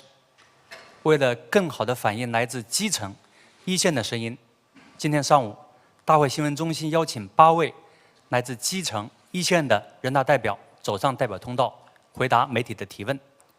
现在请第一组代表。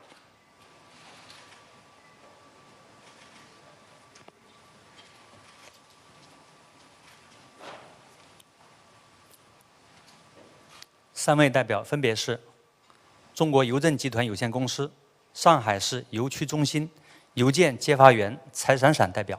大家好。内蒙古自治区兴安盟森林草原防火站站长陈良代表。大家好。中部战区联合作战指挥中心某保障队副队长王芳代表。大家好。谢谢。现在请开始提问。北区第1排第2位男士提问。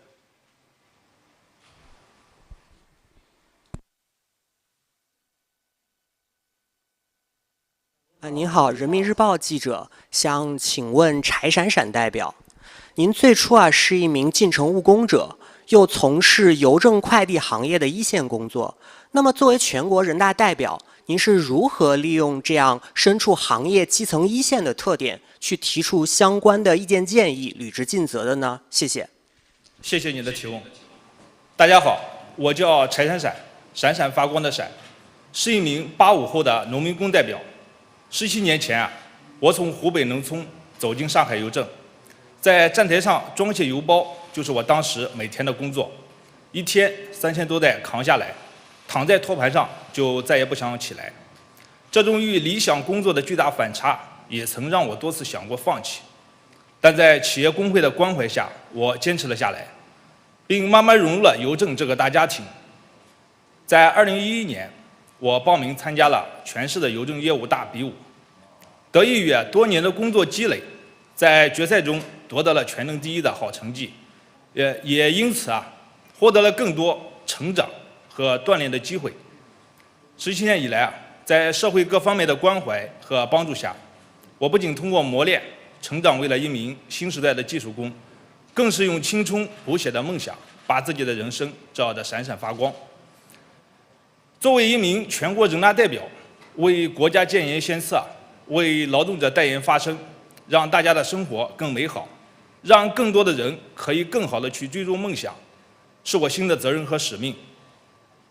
在2018年，我在参加一次垃圾分类的调研时看到，快递包装物装满了整个干垃圾桶，包装袋上也缠满了层层的胶带。工作的便利让我知晓，碰到购物节日时，这种现象会更加突出，带来的是资源的极大浪费和城市治理的负担。为此呢，在本届2次会议上，我提出了大力推进快递包装绿色化的建议，相关建议也被国家所采纳。绿色化、减量化、可循环的绿色行动开始在行业内进一步全面展开。2020年，我参与了一起外卖员撞人的纠纷调解，伤者家属为亲人得不到应有的赔偿非常烦恼，外卖员也为自己无力赔付急得直落眼泪。这种复杂的用工关系带来的是责任的层层推诿。在这个案例中，这个小哥也就刚刚20出头，和我当时进城打工时一样，都是想通过自己的劳动来多挣点钱，向自己的父母证明一下自己长大了。这也让我不由想起了在2020年年初新冠肺炎疫情突发的那段时间里，有无数的外卖员、快递员像勤劳的小蜜蜂一样穿街走巷，服务于我们城市毛细血管的一个最后1公里，应该让他们更好地融入城市。所以在去年，我把他们的心声带到了全国人大会的现场。在全国人大的重点督办下，人社部等8部门联合出台了关于维护新就业形态劳动者劳动保障权益的指导意见，民生又一次上升为了国家意志。所以在今年，我又带来了一份关于规范外包类灵活用工的建议。我愿通过自己一点一滴的履职，反映更多基层劳动者们的所思所想所盼，通过大家共同的努力，共同获得闪闪发光的人生。谢谢。谢谢，请继续提问。请南区第4排第4位男士提问。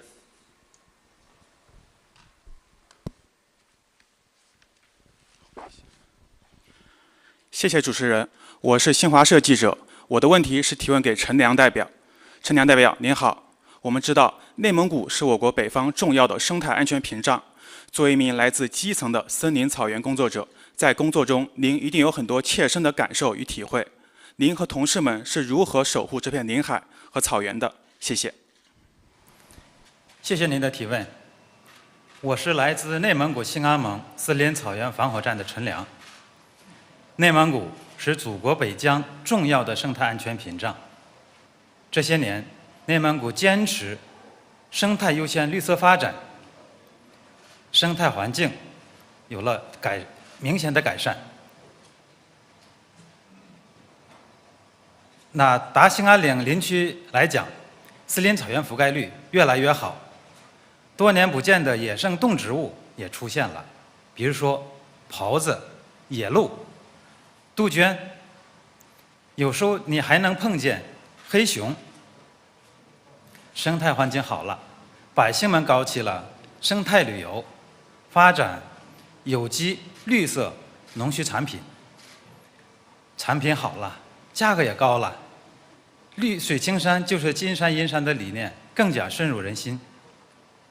我从事林草行业30年来，早就把保护森林和草原融入到我的生命的一部分。我也经常给大家讲，要想保护眼睛一样保护我们的森林和草原，珍惜生命一样对待我们的生态。我是这么说的，也是这么做的。那年5月的一个中午，我突然接到火情报告，我立即组织相关人员奔赴前线。5月的山里冰雪还没融化，戴着钢化头盔，穿着防火服，背着20公斤的给养和装备，眼前是熊熊燃烧的火焰，高温炙热，汗水浸透衣物，而脚下还没融化的冰雪沾湿了裤子和鞋，感觉刺痛，全身经受着冰与火的考验。经过连续几天的熬夜奋战，终于把大火扑灭了，没有一个人叫苦叫累。扑火期间认识了兴路的林场工人，满脸灰土，眼睛红肿，大家管他叫大哥。其实他刚20出头的小伙，只是打火在山上连续4天4夜没休息，看起来很苍老，但是工作起来精力很充沛。我问他：“你累不累呀？”他说：“我们的大自然由无数的一棵棵小草、一株株树木、一棵棵小生灵组成的。保护大自然林子是我们毕生的责任，林子是我们的绿色宝藏。只要把我们林子保住了，我就拼了命也值啊！”是啊，这是我们最真实的林草守护人。总书记每年参加内蒙古代表团审议时，都十分关心内蒙古的生态环境，也同时强调，在祖国北疆构筑起万里绿色长城，这既是对内蒙古提出的重大政治责任，也是对2400多万内蒙古各族人民的殷切期盼，更是我们林草人的奋斗目标。我们一定牢记总书记嘱托，一定不遗余力，尽责担当，为把祖国北疆这道万里绿色长城构筑得更加牢固，而继续奋斗。谢谢各位。谢谢，请继续提问。请北区第3排第3位女士提问。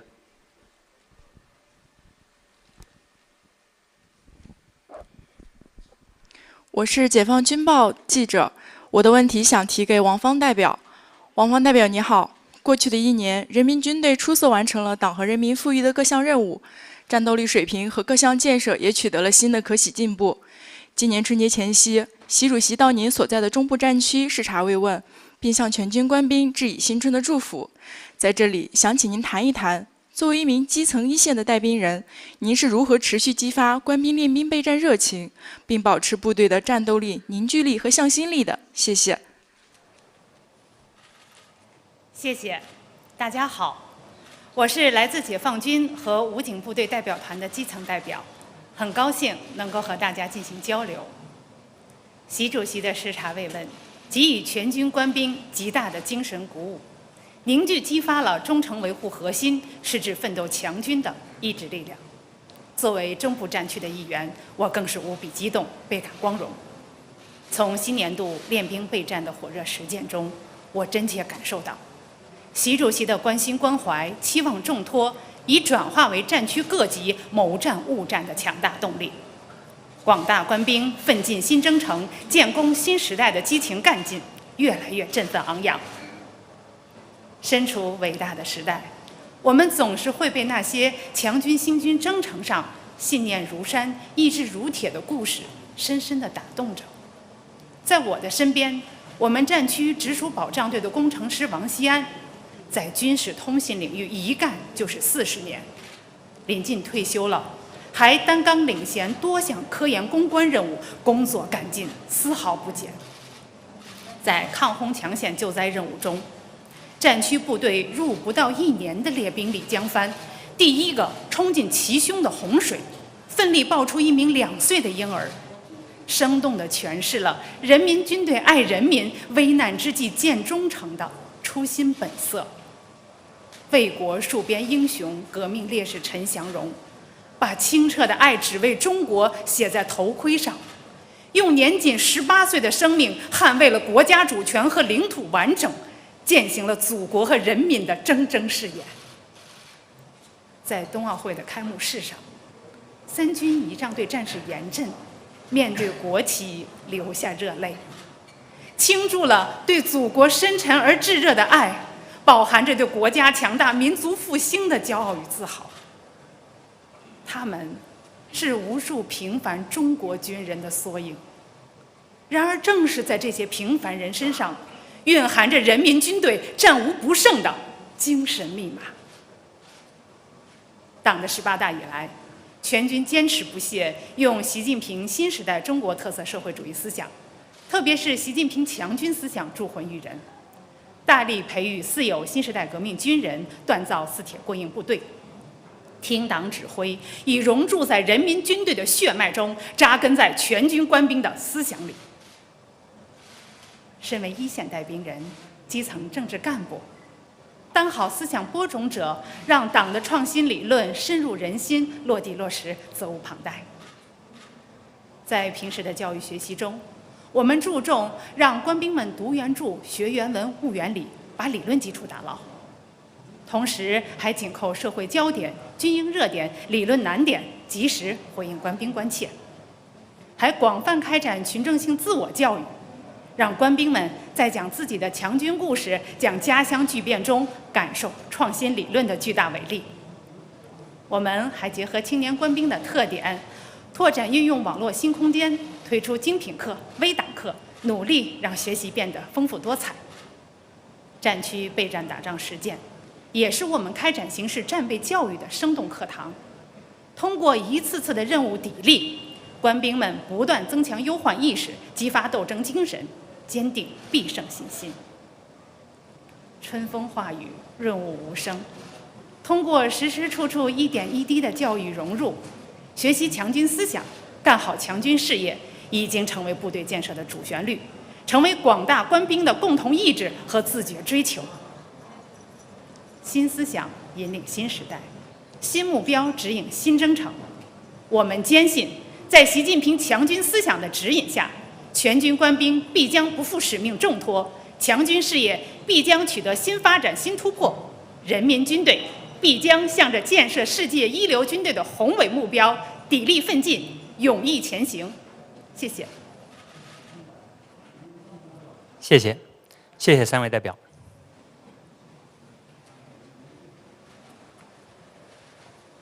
现在请下一组代表。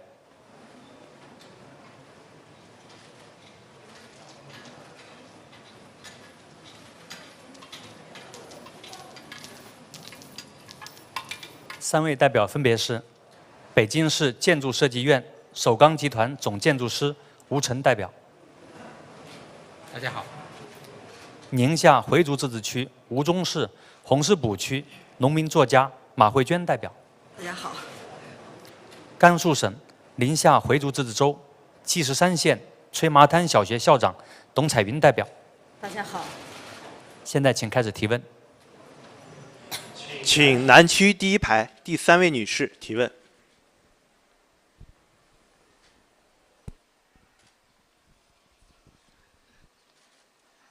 光明日报记者提问，我的问题是提给北京团吴晨代表的。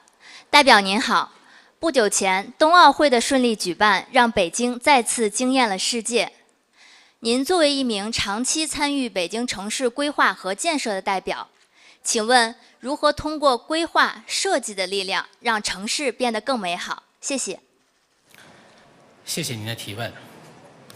我是吴晨，是北京市建筑设计研究院有限公司和首钢集团的一名建筑师、规划师，也是来自设计第一线的全国人大代表。我生在北京，长在北京，对这座城市有着深厚的感情。我们有幸长期参与了北京的城市建设，希望通过共同的努力，将以人为本的设计理念落实在我们的设计当中。刚刚闭幕的北京冬奥会，使京西首钢园区展现在世界眼前，这里也成为点燃北京高光时刻的焦点之一。首钢园区的惊艳亮相，凝聚着北京在城市高质量发展上的持续探索与努力，凝聚着首钢园区众多建设者、建筑师和规划师的倾情付出。大量的老旧工业建筑更新为民用建筑，原有的工业结构形式与工业建筑的遗存风貌和崭新的使用功能相融合。我们完成了这一世界性的挑战与课题。在规划设计当中，首钢园区最大限度地保留了原有厂区的风貌格局，使西山、永定河、高耸的冷却塔等工业颜值与奥运元素完美结合。经过长达10年的伴随式的设计，今天的首钢尽显钢铁本色，向世界展现了山、水、工业颜值和城市活力的美美与共的生动图景，真正的成为了首都的城市复兴新地标。曾经的什刹海，由于过度的商业和旅游业的开发，环湖的滨水公共空间和周边的胡同拥挤不堪。环湖步道有9个节点被不同的经营单位所占据着，无法通行。经过我们的精心设计和社会各方的共同努力，我们打通了所有的环湖步道的组点，形成了连续6公里长的人行步道。在这之后，我们又对西岸的荷花市场进行了整体的梳理与提升，完成了功能业态、建筑立面、景观环境的设计统筹，拆除了违建，清理了滨水平台，真正做到了环湖于民。从2012年到现在，我们持续性的参加了占地达到88公顷的南锣鼓巷历史文化街区的保护、整治与复兴的设计工作当中。这里始于700年前的元代，有着北京保留最为完整的胡同的格局。在工作当中，我们一条胡同一条胡同的梳理，一个院落一个院落的测绘，一家住户一家住户的访谈，按照一院一策的设计原则，保留了老院落古朴的风貌，使四合院达到结构安全、设备完善、建筑宜居的标准。在工作当中我们还创新性的提出了建筑共生、居民共生、文化共生的共生院理念，为老街坊、老住户量身打造表现老胡同新生活的人居环境。今天居民的生活环境和生活条件得到了极大的改善，真正做到了人民城市为人民的美好愿景。谢谢大家。谢谢，请继续提问。请北区第4排第1位女士提问。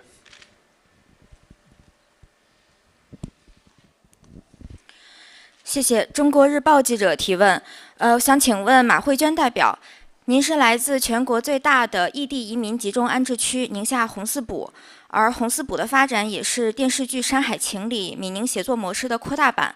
我们了解到您也是一位农民作家，您能给我们讲讲这些年红四补的变化和您的故事吗？谢谢。感谢您的提问。我是马慧娟，我来自全国最大的异地搬迁移民集中安置地宁夏回族自治区吴忠市红四补区。那么在成为全国人大代表之前呢，我只是一个普通的农村妇女。我出生的地方是宁夏西海固一个叫黑眼湾的小山村，那里四面环山，交通工具是一头头毛驴。我从小就喜欢读书，但因为贫困，16岁初中毕业就辍学了。就在我以为我要在土地上重复我父辈们命运的时候，20岁，我的老家黑眼湾迎来了移民搬迁政策。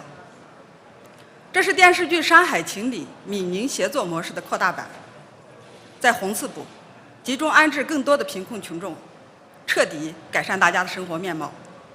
那么依靠这个契机呢，我和我的乡亲们走出了大山，来到了红四补。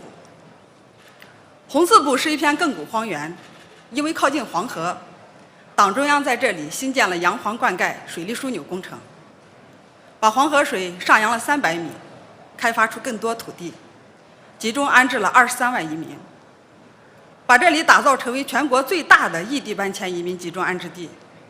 那么这项伟大的工程呢，也被称为新时代的红旗渠。在红四补，我和我的乡亲们因为党的好政策，因为黄河水的灌溉，过上了好日子。那么自1998年开发至今，红四补从天上无飞鸟，地上沙石跑，到平地起高楼，沙漠便利洲；从借书比借钱还难，到农家书的全覆盖。无论是物质生活还是精神面貌，都发生了翻天覆地的改变。如果说新中国成立，红旗渠的修建体现了战天斗地的中国精神，那新时代红四补的引黄灌溉工程则体现了党中央对困难群众的深情厚爱。在我们红四补这么多年都流传着这样一句话：共产党好，黄河水甜。这不是一句口号，而是移民区23万群众对党中央的感恩之情。红四补用自己的发展证明了闽宁协作模式的科学性。那么在这种模式的发展下，宁夏已经不是原来那个宁夏，西海固也已经不是原来那个贫瘠甲天下的西海固了。我们正在党中央的带领下，用自己的双手展现着新的中国精神、中国文化、中国力量。就拿我个人来说，初中毕业，农村妇女，就是移民搬迁政策让我能够重新阅读写作。上过电视节目，出了5本书，加入中国作家协会，当选全国人大代表，从黄土地走到了人民大会堂。有人说我的故事是个传奇，但我自己知道哪有什么传奇，我的故事只是中国共产党领导下的社会主义制度优越性的体现。这样的故事在许许多多的平凡人身上都有可能发生。谢谢大家。谢谢，请继续提问。请南区第2排第2位女士提问。谢谢主持人。中央广播电视总台央视记者提问，我的问题是提给董彩云代表的。董代表您好，我了解到您是一名基层教师，一直扎根农村教书育人，奉献了您的青春。所以在您这30多年的工作当中，有什么特别的经历和感受吗？另外想请问您的是，您认为什么才是最好的教育？谢谢。谢谢主持人对我们甘肃教育的关注。大家好，我是全国人大代表董彩云，来自甘肃省临夏回族自治州积石山保安族、东乡族、撒拉族自治县，是一名基层的教育工作者。作为全国模范教师，在30多年的从教生涯中，我深深地懂得，教育始于接纳，忠于奉献，捧着一颗心来，不带半根草去，在爱中感悟生命，收获成长。今天很高兴和大家分享一个我亲身经历的教育故事。记得在2001年8月的一天，我正在备课，有人轻轻地敲门，推开门一看，是一位40多岁、衣着朴素的妇女，领着一个约10几岁的小男孩。一看他俩是母子。那位母亲轻声地问我：“校长，我的儿子可以在您的学校上学吗？”我说：“当然可以啊。”经过了解，这个孩子呢被当地的卫生部门鉴定为1级听力残疾，我也陷入了这个深深的思考。当时的积石山呀，像这样的孩子随班就读是没有先例的，况且孩子的父亲已经去世，家庭生活陷入了困境，孩子也错过了最佳的入学年龄。望着孩子期盼的大眼睛，我拉起他的小手，问他：“你喜欢学校吗？”经他母亲和他比比划划，孩子明白了我的意思，使劲地向我点头。我心想，接纳孩子是我的义务，只要他能来到学校，哪怕是和同学们一块玩耍，哪怕只认识一个字儿，都比待在家里要强。20年前的临夏州是没有特殊教育的，我只好安排他进入1年级随班就读。孩子一直没有自己的名字，我给他取了个名字叫马学贤。刚开始呢，老师和同学们都无法和他进行正常的交流，孩子也孤单地坐在自己的座位上，显得很自卑。了解这种情况后，我们除了着急，更多的是心疼。我们尝试着用手势、口型、表情主动地和他接触，也让学习好的同学帮助他。我们为他量身定做了不求成功，只求成人的特殊教学目标。渐渐的，他和大家开始交往了。在这过程中呢，我们发现他有打篮球和画画的天赋，我们便引导他参加学校的篮球队和绘画社团。他开始变得自信了，变得开朗了。从那以后呢，我也多了一个身份，那就是马学贤的校长妈妈。不管在哪儿，他只要见到我，都会给我一个甜甜的笑容，用不太标准的发音努力地叫我一声妈妈。我很欣慰，他小学毕业的时候会算简单的加减法，会认简单的汉字，会写自己的名字。后来虽然他没有上大学，但是他一身朝气，一脸阳光。2018年的一天，他来学校看望我，高大帅气的他用手比划着对我说，他在一家茶餐厅当配菜师，月工资5000元。他不仅可以养活自己，还能补贴家用。我们一起看了他的配菜的照片，真不敢相信，这一道道精美的菜肴呀，出自于我的儿子马学贤之手。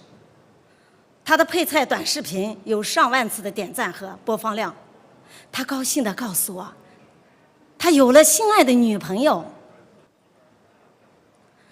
看着他兴高采烈的样子，我的眼睛湿润了，站起来情不自禁地抱住了他，就像抱住我自己的儿子一样。是啊，马学贤长大了，他不仅可以自食其力，还能服务于社会。他的成长故事告诉我，没有爱就没有教育。教育的意义在于点燃爱、守护爱、播撒爱，以爱育爱，让世界充满爱，让每一个孩子都有人生出彩的机会。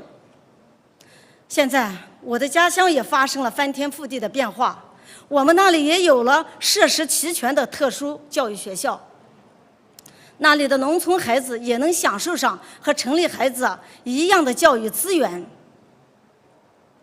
群众对教育的满意度是越来越高。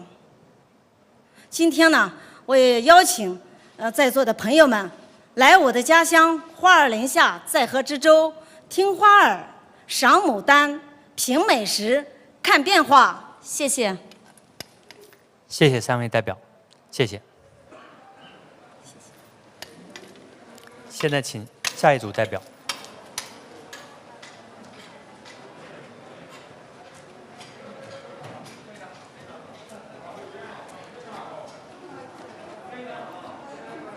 2位代表分别是贵州航天天马机电科技有限公司有色金属焊接班班长江涛代表。大家好。青海省黄南藏族自治州铜仁市自来水公司职工夏吴卓玛代表。大家好。现在请开始提问。请南区第5排第2位男士提问。喂，谢谢主持人。中央广播电视总台央广记者提问，我想提问的是来自青海的夏武卓玛代表。卓玛代表您好，我们知道青海是被誉为中华水塔，那您从事的又是和水相关的工作，那能不能请您结合自己的工作，谈一谈我们过去几年家乡人民在水资源生态保护方面的情况？谢谢。谢谢。大家好，我叫夏武卓玛。是来自青海省黄南藏族自治州的全国人大代表，也是自来水公司的一名普通职工。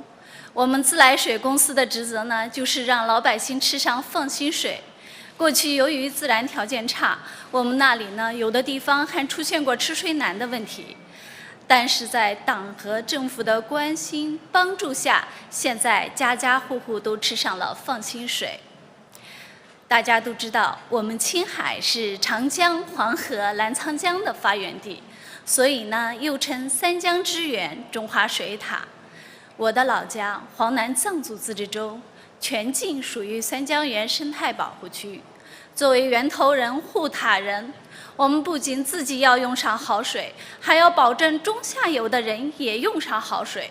为此呢，这些年我们采取了禁牧分育呀、湿地保护呀、植树造林等一系列的举措。原先的荒山披上了绿装，干涸的河川里流满了清水。同时呢，我们还通过无人机、水质传感器等科技手段进行数据巡河，努力保证一江清水向东流。由于生态保护做得好，去年我们黄南州还荣获了国家生态文明建设示范区称号。在我们那里呀，保护生态是件大事儿，而且还成了老百姓自觉的行动。我们黄南泽库有一位名叫多杰的老人，多年前把自己的家搬到了泽区河边的一个简陋小屋，义务守候周边近1万亩草原湿地。这一守啊，就是22年。不管是寒冬酷暑，老人每天都在湿地里巡查3次，已经走了12万多公里，相当于绕地球走了3圈。上个月我去调研的时候，专程去探望这位老人。老人表示还要一直走下去，为的呢就是守护好中华水塔。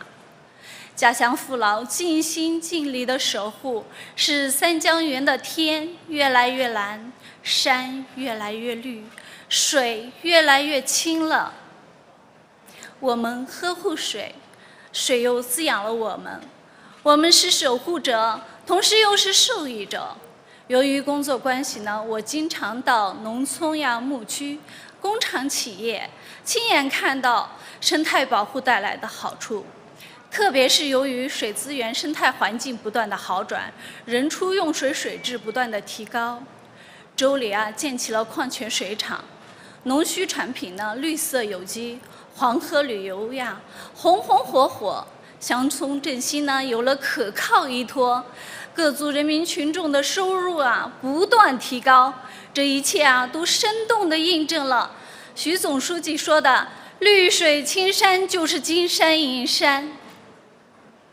一滴水可以折射出太阳的光辉，我们要把对党和政府的感恩之情转化为实际行动，坚决扛起源头责任，更好地保护好生态，让三江之源源清流洁，让中华水塔坚固充沛，让各族人民群众的生活滋润甘甜。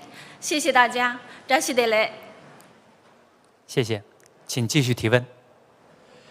请北区第5排第4位男士提问。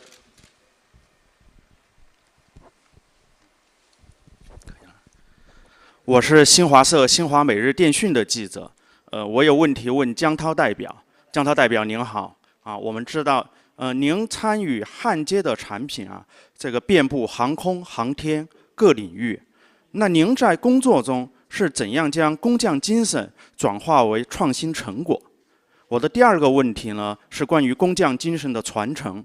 我们中国有句老话教会徒弟就饿死师傅。那您作为大国工匠，是如何看待对下一代工匠的培养谢谢。好，谢谢提问。大家好，我是江涛，来自革命圣地遵义，是贵州航天天马机电科技有限公司的一名电焊工。同时也是国家级技能大师工作室和劳模创新工作室的带头人。1972年，在我3岁的时候，跟随父母从黑龙江来到遵义，支援国家3线建设。从小耳濡目染，老一辈3线人吃苦耐劳、艰苦奋斗的历程，以及他们对待工作认真负责、无私奉献的精神，也深深地影响着我。作为3线第2代的航天人，1987年，17岁的我义无反顾地投身到航天企业。刚进工厂时，我立志做一名好工人。为了练习手握焊枪的稳定性，我将自己的双手绑上了沙袋，每天进行6到7个小时的焊接训练，常常累得是筋疲力尽。可是功夫不负有心人，经过7个月的刻苦训练，我终于取得了常规需花2年时间才能取得的焊接合格证。我和我的团队35年来一直从事航天产品的焊接工作。随着我们国家航天事业的快速发展，从多个国家重大型号装备研制到航天发射一箭20星，我们克服了无数的困难，硬是用手中的焊枪一次次地攻克了数以百计的焊接技术难关，让焊缝碳伤检测100%无缺陷。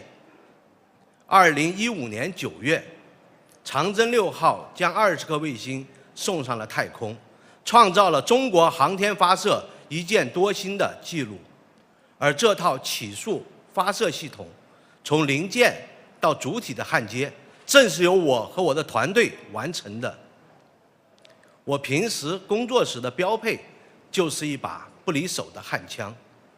35年来，我手持焊枪只做了一件事，那就是用我手中的焊枪一次次的超越自我，攻克国内焊接技术难关。我也很庆幸成长在这伟大的时代，工作在尊重劳动、尊重创造、尊重技能人才的大环境中。也正是有了航天事业的空间和舞台，也使我获得了中华技能大奖、全国技术能手等荣誉称号，成长为一名大国工匠。我亲手焊接的产品也多次接受党和国家的检阅，向世界展示中国的强大。虽然我只是一名普通的电焊工，但我却将我的生命同国家的强大焊接在了一起，我感到无比的光荣和自豪。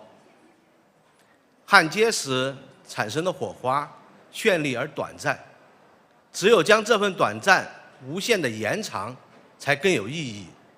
过去人们也常说，教会徒弟，饿死师傅，但我却担心的是，我的技术不能很好的传承下去。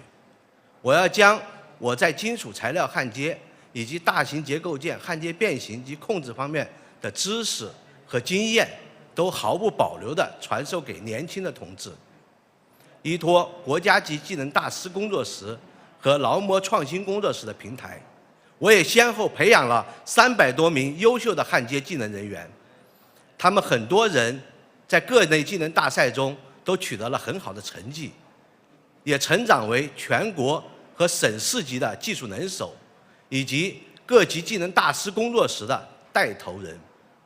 也正是有了这种精神和技术的传承，才能使我们的航天事业后继有人。作为一名全国人大代表，我也会加倍继续努力，发挥好人大代表应尽的职责，大力弘扬工匠精神，做好技能传承，培养更多的大国工匠，为实现中国梦、强国梦贡献力量。谢谢大家。谢谢，媒体朋友们，今天上午大会开幕会结束后，新闻中心将举行首场部长通道采访活动，届时欢迎大家关注。今天上午的代表通道到此结束，谢谢各位代表，谢谢大家。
各位代表， Deputies, 第13届全国人民代表大会第5次会 the 议 fifth session of the 13th 应出席 National 代表 People's Congress has scheduled 2951人 attendance of 2,951. 今天的会议 Today we have 出席 actual attendance 2790 人 of 缺席 2,791 161人 with 161出席人数 absent. 符合 The 法 number 定 of 人 actual 数 attendance is up to the requirement.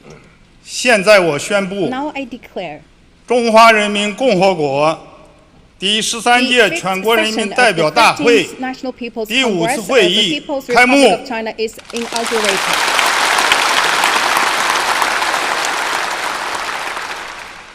请全体起立。 Please all rise. 唱国歌。 Sing the national anthem.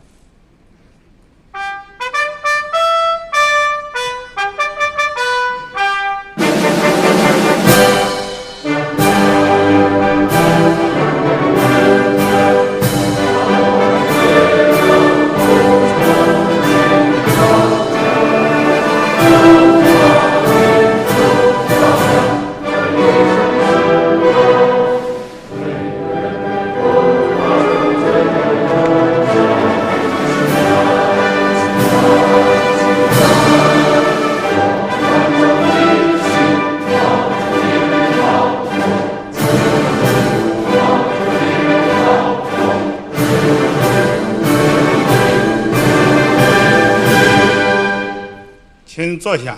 Please be seated.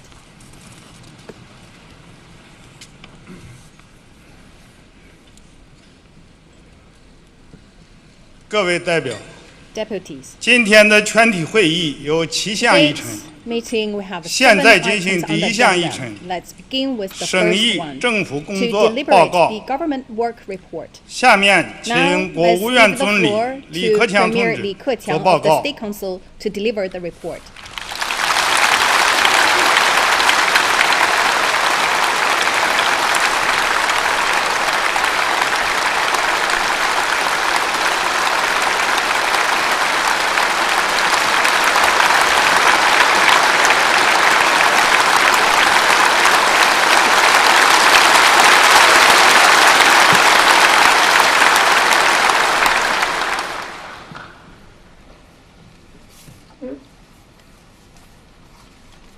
各位代表， Fellow deputies, 现在我代表 now on 国务 behalf 院 of the State Council, 向大会 I will now 报告 report 政府 to 工 you 作 on the work of the 请予 government 审议， and ask for your 并 deliberation 请 and approval. 全国政 And 协委 also ask 员 members of the 提 National 出 Committee of the 意 Chinese 见。 People's Political Consultative Conference for their 2021 comments. 年 First, 工作回顾。 review of our work in 过去1 2021. 年 Last year 是党和国家历史上 was 具有 a 里 milestone 程 in the 碑意义的 history 一 of the 年。 Communist Party of China and 以 our 习近平 country. 同志为核心的 The 党中 CPC 央 Central Committee with 团结 Congress 带 Xi 领 as 全 core 党、全国各族 united 人民， and led the whole party and 隆 Chinese 重 people 庆 of 祝 all 中国 ethnic 共产 groups 党成立 celebrated 100周 the 年， centenary of the Communist 胜利 Party of 召 China. 开党的 We successfully 19 convened 届 the 19th 6中全 CPC 会， Central Committee, 制定党的 where 第 a 3个 resolution 历 of 史 the 决议 party's major achievements and 如期 historic 打赢脱贫 experience 攻 over 坚 the 战， past century was adopted. We 如 declared 期 victory